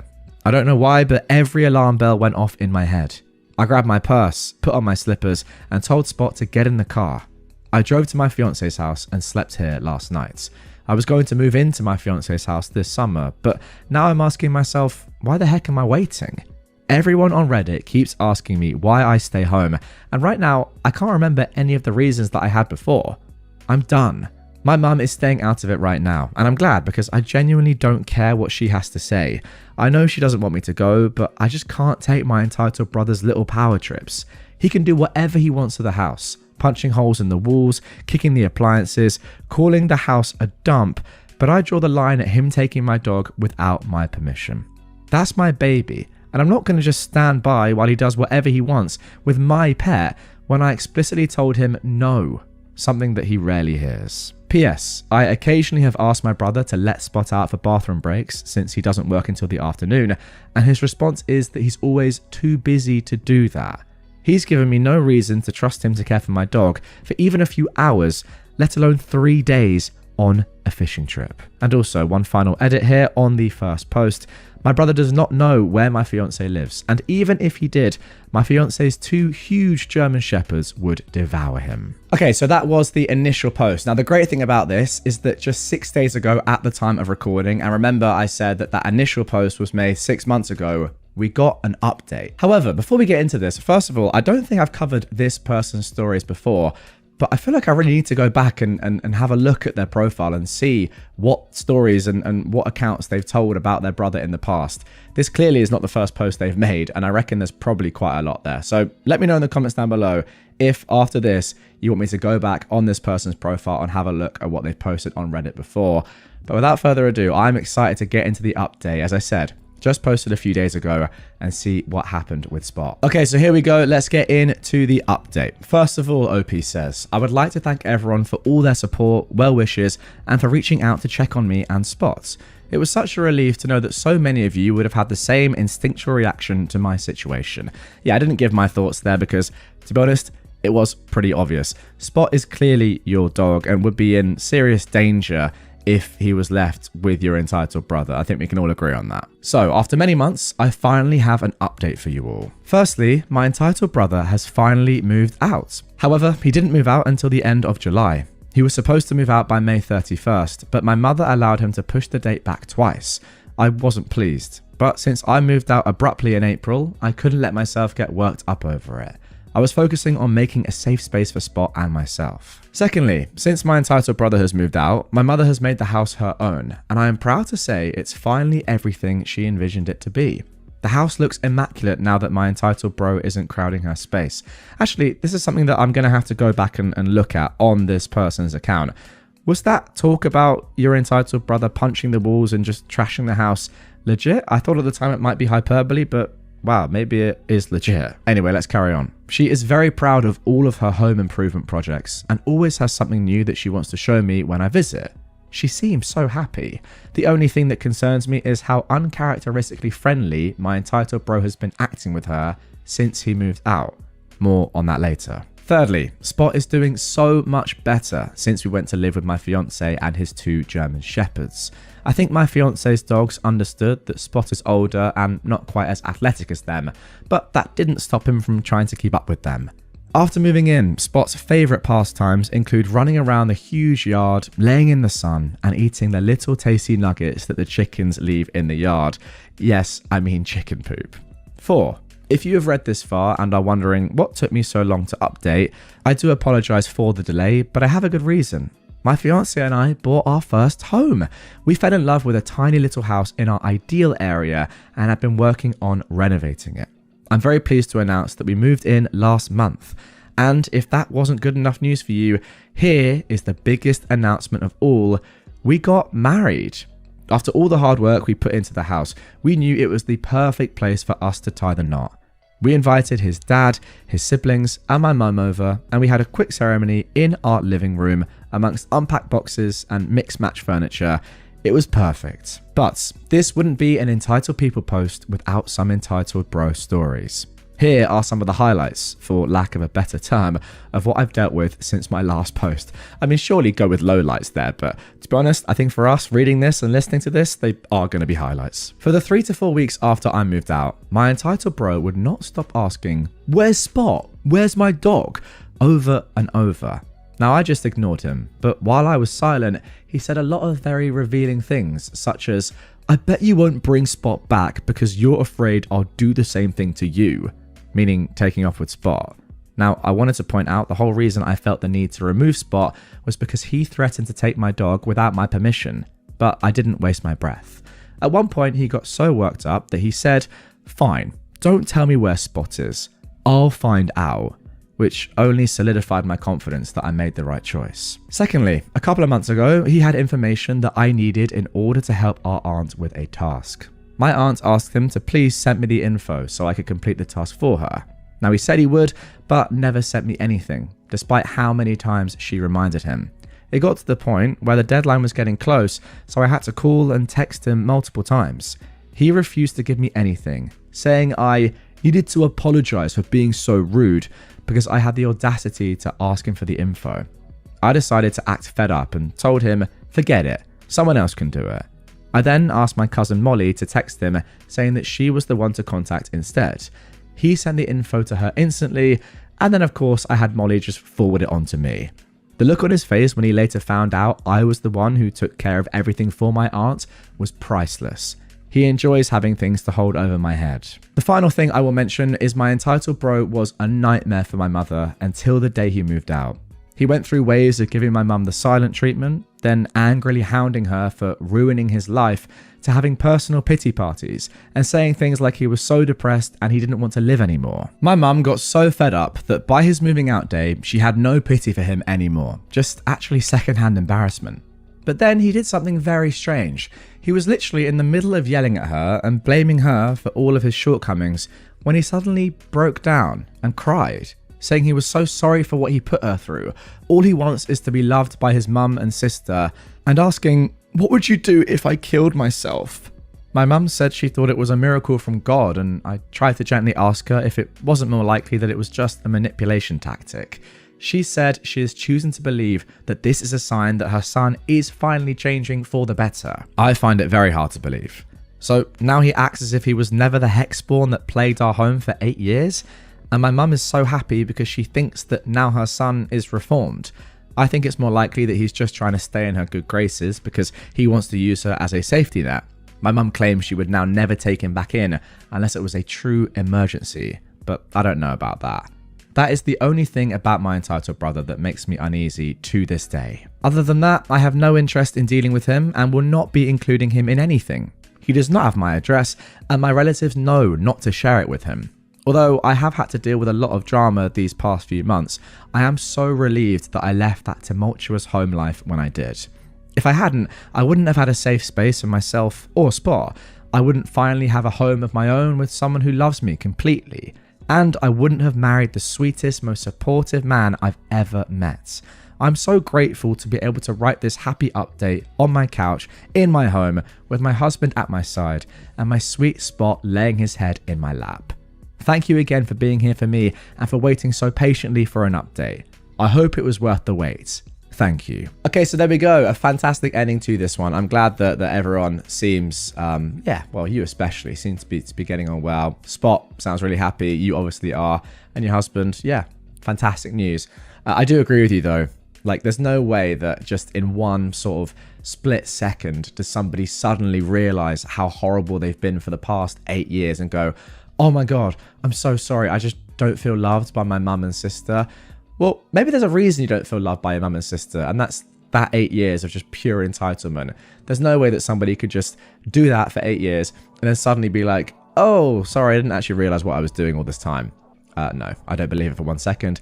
It's definitely a manipulation tactic. Am I the jerk for not wanting my sister at my wedding since she is in a wheelchair and will take up all of the spotlight? My sister, who is 26, has been on and off out of hospital. I'm going to call her Anna. Anna got cancer when she was 15 and was able to beat it. Ever since, she's been having growths, and anytime one appears, we're worried about the cancer coming back. My issue is that she always makes these announcements that she needs to go to the doctors again at the worst times. At the beginning, I thought it was just bad timing, but it's happened so many times when I hit a milestone. My graduations, my birthdays, my engagement party. Anytime she makes an announcement she needs to go back to the hospital, my whole family will flock to her. I've had my birthday dinner turn into my relatives flocking to her for the whole night. I had a dinner party to announce my wedding date for my relatives. It was going so great and it was a fun time until Anna told Mum she needs to go back to the hospital. Soon, everyone forgot about the reason for the dinner party and it was quiet. My aunt even stepped in to do a prayer for Anna. Another event was taken over.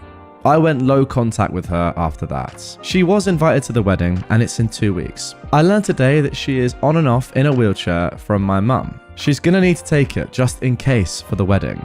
I asked if the rest of the family was informed and she told me no. I told both my mum and Anna that they need to inform them. They told me they don't want to worry them and won't do that. I had enough and told them you need to tell them before my wedding. Again, a no. So I then informed them that Anna is no longer invited. This started a huge argument about how I'm a jerk, but my point is that I'm sick of her stealing the spotlight. That is what will happen if she rolls in with a wheelchair. Okay, not gonna lie, when I first read the title, I thought, goodness me, this person is very, very ableist. But in reality, I don't know. It's a tough one, but yeah, I agree with OP. And I feel like at this point, yeah, you should rescind your sister's invite. If she seemingly does this on purpose, and let's be honest, right, the coincidences here are far too frequent. And it just seems to happen all the time, especially with you and your life, that yeah, it's really not a coincidence anymore. And yeah, you got to rescind that invite. I'm sorry. Like, I'm sure your sister has difficulties. I mean, having cancer at that early age is just unbelievably unlucky. And there's no doubt in my mind that she probably is still dealing with lots of issues and has, you know, unfortunately got a lot of illness. But I just don't think that can line up perfectly with everything going on in your life. And it does seem as if, yeah, she is taking the limelight away from you. She's probably going to do the same, or at least by being there in a wheelchair. Well, I don't know.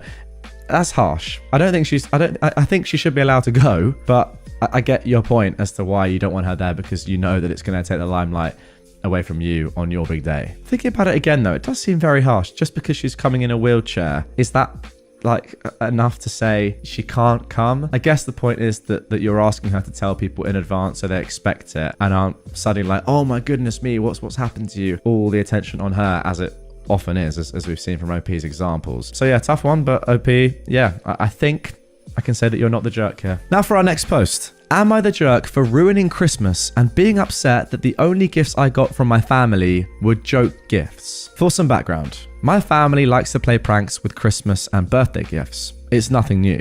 I, a 21-year-old female, as well as my 5 siblings, who range from 29 to 37 years old, have all been pranked on our birthdays and on Christmas, and usually it's 1 or 2 gifts. This Christmas though, I was the only person to get all joke gifts. For example, I unwrapped a MacBook from my brother, but when I opened it, it was just some chocolate, which I don't eat, so I gave it away, and the MacBook was actually given to my sister inside a bag she wanted. Another gift was what I thought was a book that I put on my Christmas list, but was actually just the book cover put on a dictionary. When I asked my mum about the book, she told me she gave it to my sister-in-law. This went on with each present that my siblings or parents gave me. AirPods, just a charger block. Adapter, gift cards used that had $0 balance. a card with Monopoly money, and so on, totaling about 12 joke gifts. I realized I went out of my way to get everyone something they wanted or that they'd like, and I didn't get anything. At this point, I was bummed, so I went to the living room to watch TV with my boyfriend. At dinner, they were all talking about how much they loved their gifts, and when my dad asked why I hadn't said anything about mine, I said there wasn't much to say.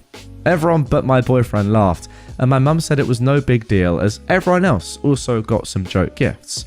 I told her every gift I got was a joke gift, and that the ones they got were also then followed by real ones. My dad told me I needed to relax as I'm making a big deal about it, and I'd have next Christmas to get the stuff on my list. Not wanting to go back and forth, I told my boyfriend that I wanted to leave, and can we please spend the rest of Christmas break with his family, then go home. My family got mad and told me not to go and to just stay because it wasn't serious. I left and put my phone on Do Not Disturb during the drive, and by the time we got to my boyfriend's parents' house, I had several missed calls and texts from them, calling me names like ungrateful, sensitive, and childish. They said I ruined Christmas and made my parents upset because I left.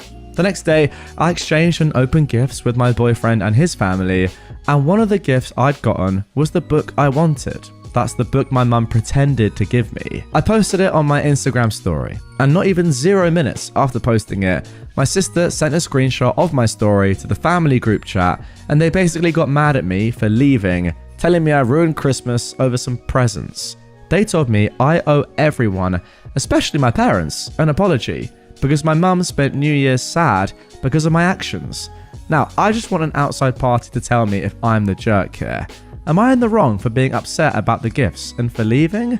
After reading their messages and sitting on this for a few days, I now feel like maybe I was upset over nothing and I need to apologize to them. Okay, now this one is just clearly OP is not the jerk.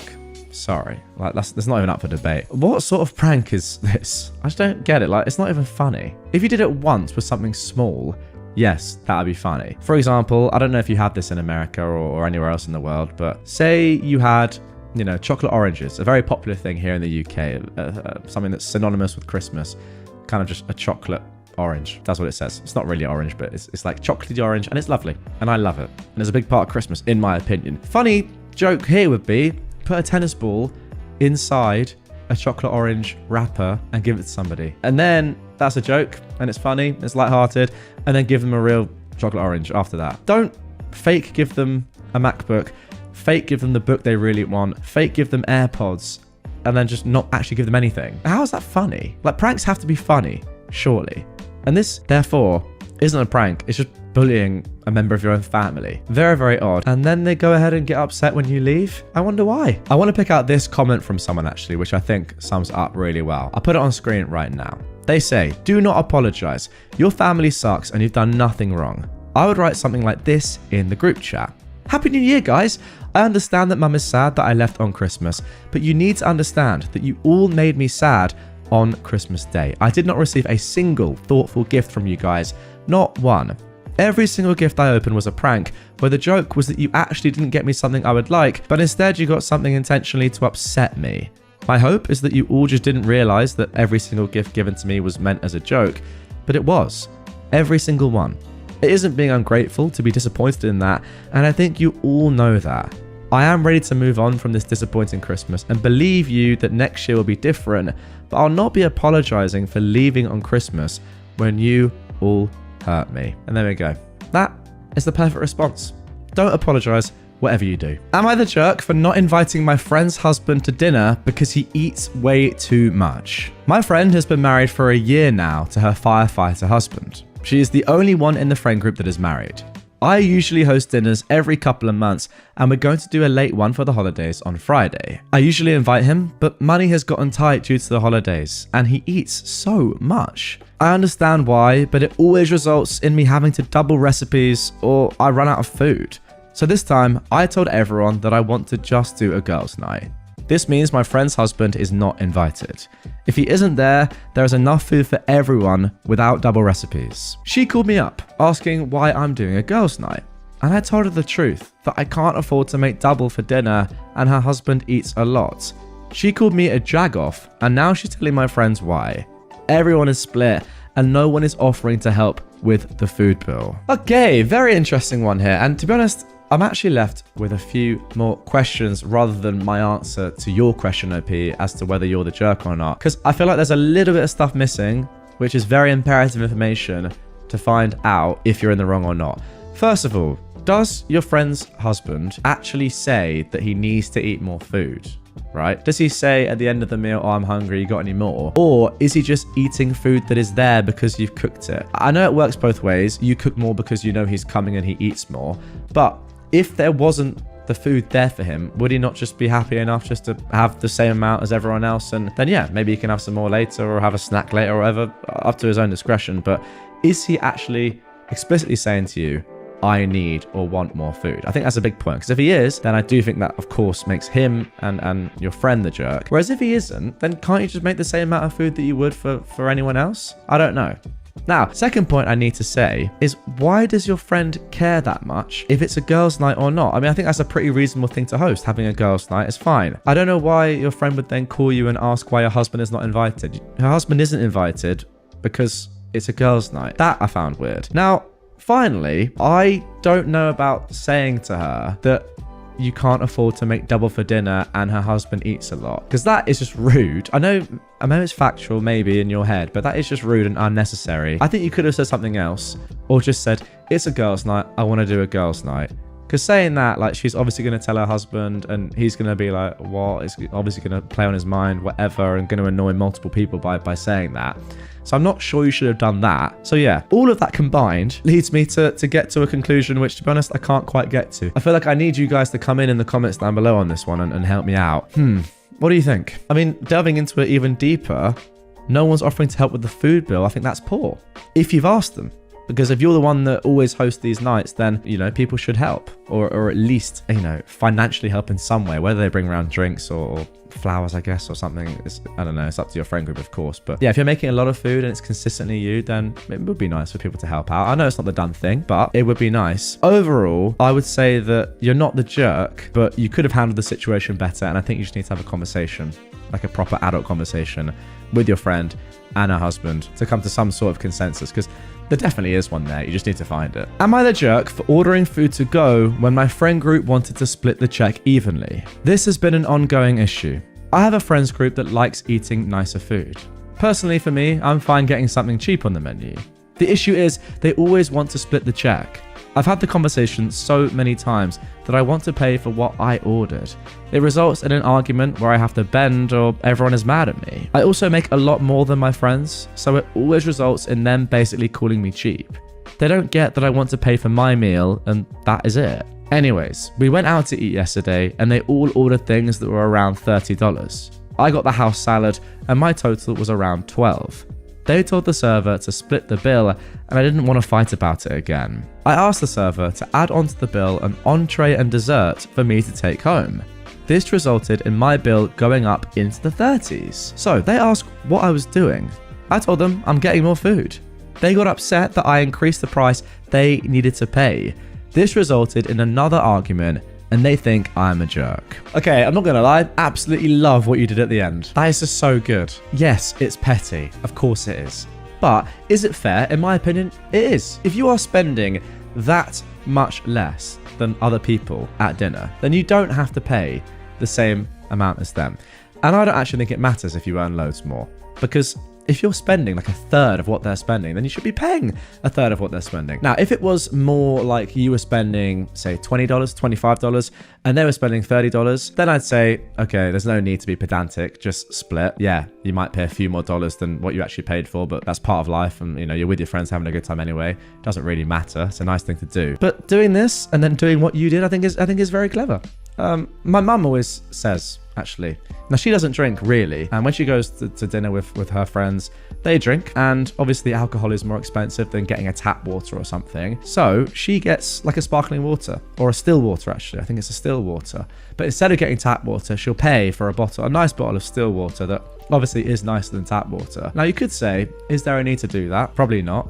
But she says, if everyone else is buying expensive drinks and, you know, beers and glasses of wine or whatever, why shouldn't I, if we are going to split the bill, get a drink that I want as well? that, yeah, is more expensive than a tap water, and it is still a water, but, you know, that gets me closer to what everyone else is paying for, and it's fair. And I say to that, yeah, that makes sense. And I think I would say the same in this. This is obviously a little bit more petty, buying a whole other meal, but once again, it makes sense to me, and I like what you did. I mean, you could also just say to the staff or whatever, I want to pay myself, and just not like even have your friends in that conversation, although that could get a bit messy. So, you know, again, yeah, love what you did. Let's carry on. Now for our final Am I the Jerk post. Am I the jerk for telling my daughter-in-law she eats much more than me, so of course she is bigger? I'm so tired.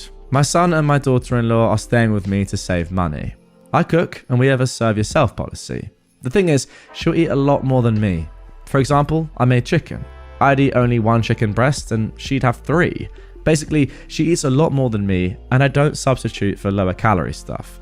I'm not going to use skim milk instead of cream, for example. She is overweight and has been going on about how it doesn't make sense that I am much smaller. I asked if she was joking, and she confirmed that she didn't understand why she is gaining weight. I told her that she eats a lot more than me, so of course she's bigger. This started an argument about how I'm shaming her and not being a good host. My son wants me to apologize, but I find it ridiculous, and this is common sense. Wow, what a way to end it. Just saying, you eat a lot, therefore you're fat. I think you could have handled that a lot better, personally. I don't think you're necessarily the jerk here because you are telling the truth, but there was a lot better ways of handling it than this. I mean, why didn't you go down the education route? Actually, the more I think about it, the more I have to say that was kind of a, you know, jerk move. Just saying, what? It does make sense. You eat 3 times as much as me, therefore, of course you're bigger. It's tough, but I guess fair. But yeah, I think you should have handled it a little bit better, personally. Although you could say that, you know, the truth hurts, and sometimes it is better to hear the truth properly, matter-of-factly, than someone sort of like, you know, stepping around it saying, oh, you're not overweight, you're just, you know, a little bit bigger, that's all. It's probably, you probably just have a slower metabolism, it's probably genes, etc., etc. No, in reality, you fat f***, you just eat too much. Sometimes you need to hear that. That is tough. Well, there you go. Am I the jerk for saying you should have thought about that before you procreated? My ex and I have a 13-year-old daughter, Nicole. Nicole has several medical conditions that require a lot of attention. She will need some sort of in-home assistance for the rest of her life. While we have an aide to help a couple of days a week, it is still a challenge. The outcome of Nicole's condition became clear when she was 2. At that point, my ex and I agreed we wouldn't have more kids because it wouldn't be fair to anyone. There'd be no way we could focus attention on 2 kids. Someone would lose out in this situation. We divorced when Nicole was 5. We originally had 50-50 custody. 3 years later, my ex remarried. His new wife, Callie, is nice. My ex did say that she didn't understand the severity of Nicole's condition. I figured there was a learning curve. Eventually, Callie basically said she wanted to be hands-off, which I respected, though I wondered how it would work considering Nicole lives with them half the time. Last year, my ex and Callie had a baby. I was a little surprised, given my ex was always firm on not having more kids, but figured it wasn't any of my business. He did begin to complain that it was a lot of work juggling Nicole and the baby. I sympathized, but I really didn't know what else to say. Recently, the venting got worse. He said Callie yelled at him for taking Nicole to her physical therapy appointment instead of helping her with the baby. He brought up potentially having Nicole stay with me more. I wasn't entirely shocked, but it angered me. I said Nicole was his daughter. He can't just abandon that responsibility. He asked what he was supposed to do about the baby. I said, maybe you should have thought of that before you procreated. I mean, really, we discussed this 10 years ago as to why it would be hard to juggle 2 kids. Why did you think having another would be a good idea? He got quiet and said Callie wanted a baby. I said that isn't enough of a reason, and maybe he should have thought harder before bringing more life into this world. The conversation ended with me saying I'd call my lawyer and we could arrange for him to have less custody, as I'd rather my daughter be properly cared for than be viewed as a burden. Callie called me that night very upset that I'd made my ex cry and that I said her baby shouldn't exist. I said that's not what I said completely, more that they didn't think it through. She called me a jerk. So, am I in the wrong? Alright, good one to start. OP, first of all, clearly you're not the jerk here. You had that agreement with your now ex. You stuck to that. You've said I'm not having any more kids. It doesn't matter that you've divorced and he's found a new partner. He made that agreement. And practically speaking, yeah, you guys don't have enough time or resources for another child, even though he's with a new partner now. Doesn't change anything. Nicole has to be the focus. For your ex, I think, what is he doing? Genuinely, what is he doing? Like, he knows he won't be able to look after another kid as well, even with another partner, and he still has to do 50-50 custody. You both know that there's not enough time for another kid, and ultimately, he's just being super selfish by saying, oh yeah, well, Callie wants another kid, so I'm gonna have one. That's probably gonna stretch me pretty thin, but you know, you can look after Nicole more, can't you? And I can focus on my brand new wife and my do-over life, and you know, it'll be fine, right? No, doesn't work like that. I also do put some blame on Callie, of course, as well, for seemingly pressuring your ex-OP into having a kid. She should have known, and I'm sure she did, when she got together with your ex. I mean, he must have told her, right? I have this kid, Nicole. She has difficulties. She's going to need in-home assistance for the rest of her life. We're going to have to be there for her a lot. I cannot have another child. Like, surely he said that. Maybe he didn't. Maybe I'm asking and expecting too much of your ex, OP. But he must have at least given Callie some indication. But yeah, I feel like they're just like, oh, we can kind of forget about Nicole now. No, it doesn't work like that. As OP said, it's your kid. Am I the jerk for kicking my brother and his family out after he tried to give me a whorevention? I'm having a hard time feeling remorseful, and I'm unwilling to apologize for calling my brother out and for asking him to vacate my property. I've given him many chances to stop this behavior, and my brother won't stop shaming me for having been a stripper before I got my prestigious job. These are his literal words. I'm a nurse anaesthetist. He's been making offhand remarks about me having been a stripper since he found out 6 years ago. He gets on these long tirades about how I am ungodly, unholy, and that the sins I committed can never be forgiven unless I repent and let Christ into my heart. Now, I am not religious. I'm certainly not a Christian, and I will never be one, but my brother refuses to accept this. Also, I only started stripping because his drug and gambling addiction ruined mine and our parents' lives. He remortgaged their house, took out loans and several credit cards in our parents' name, and even sold our parents' identity to his former dealer. I didn't know how bad the situation was until I came home one day from university and found strangers living in our house.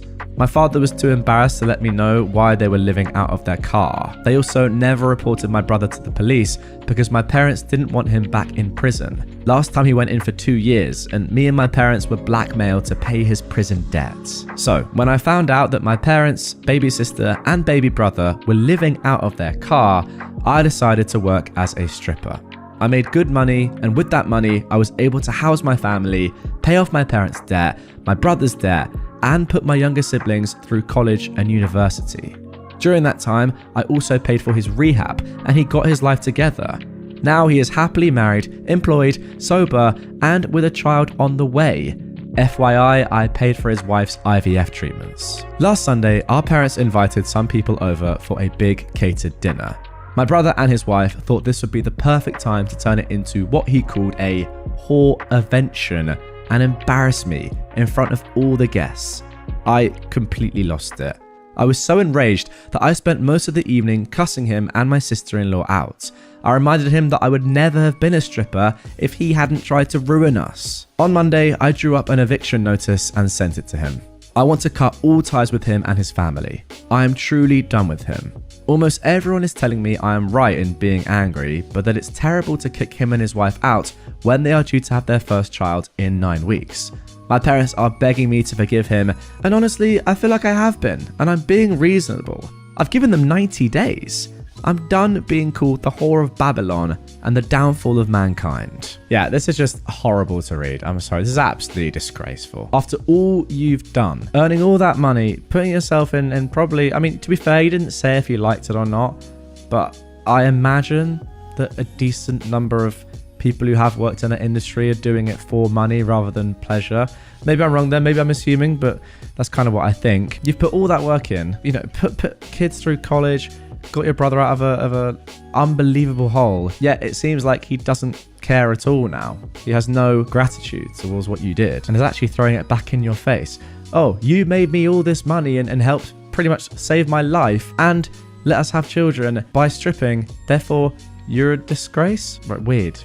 It's very, very weird. To be honest, I wouldn't give him 90 days. I would just I'd get him gone immediately. Imagine that, you work so hard and give so much of your money away to somebody to help them so much, and they say this: cut ties, get him out, don't give him 90 days. Am I the jerk for not showing up for my birthday dinner at a nice restaurant, knowing everyone was waiting for me, and my parents had to pay a deposit for the table? I am a 16-year-old boy, and I'm the second oldest of 4.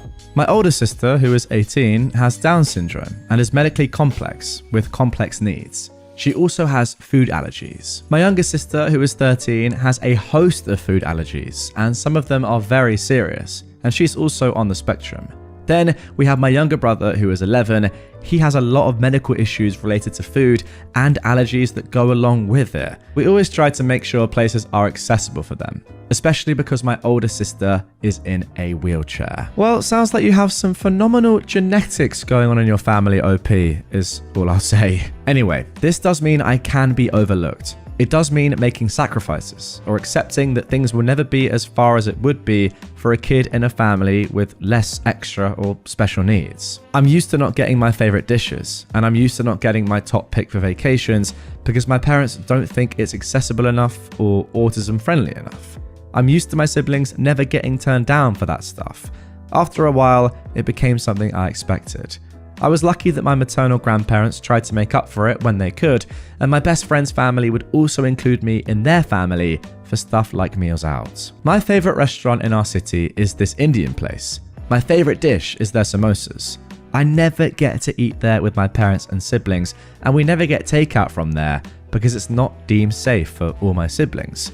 Sometimes that stinks, especially when my parents proclaim they always get their kids' favourite food from their favourite restaurant for their birthdays each year. This year, my parents made a big deal over me turning 16, and they told me to pick my favourite place for us to have a family dinner for my birthday. A family dinner that included extended family. I told them my favourite place, and they told me that wouldn't work. I asked them if they wanted my favourite place or a place catered to my siblings. They asked me if I didn't want to cater to my siblings, and I said no. They asked where did I want to go. I said the Indian place. They gave me one of those looks and said they would give me more time to think.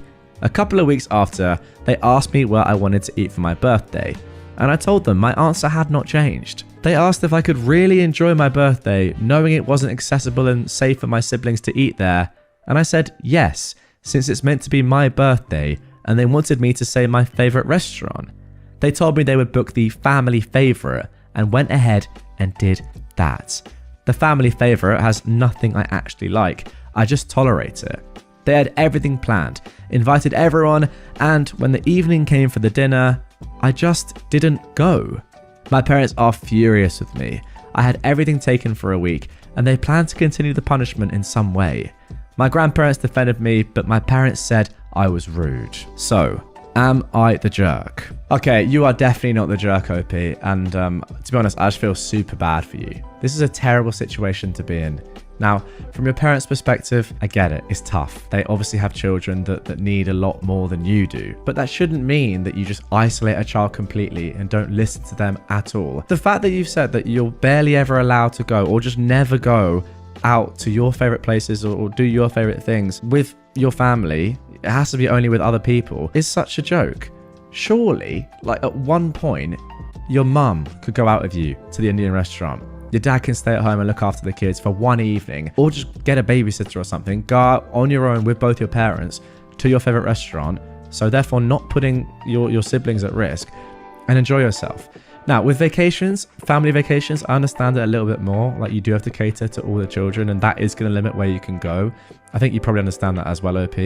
But with going out for a meal for your birthday, I mean, have 2 meals.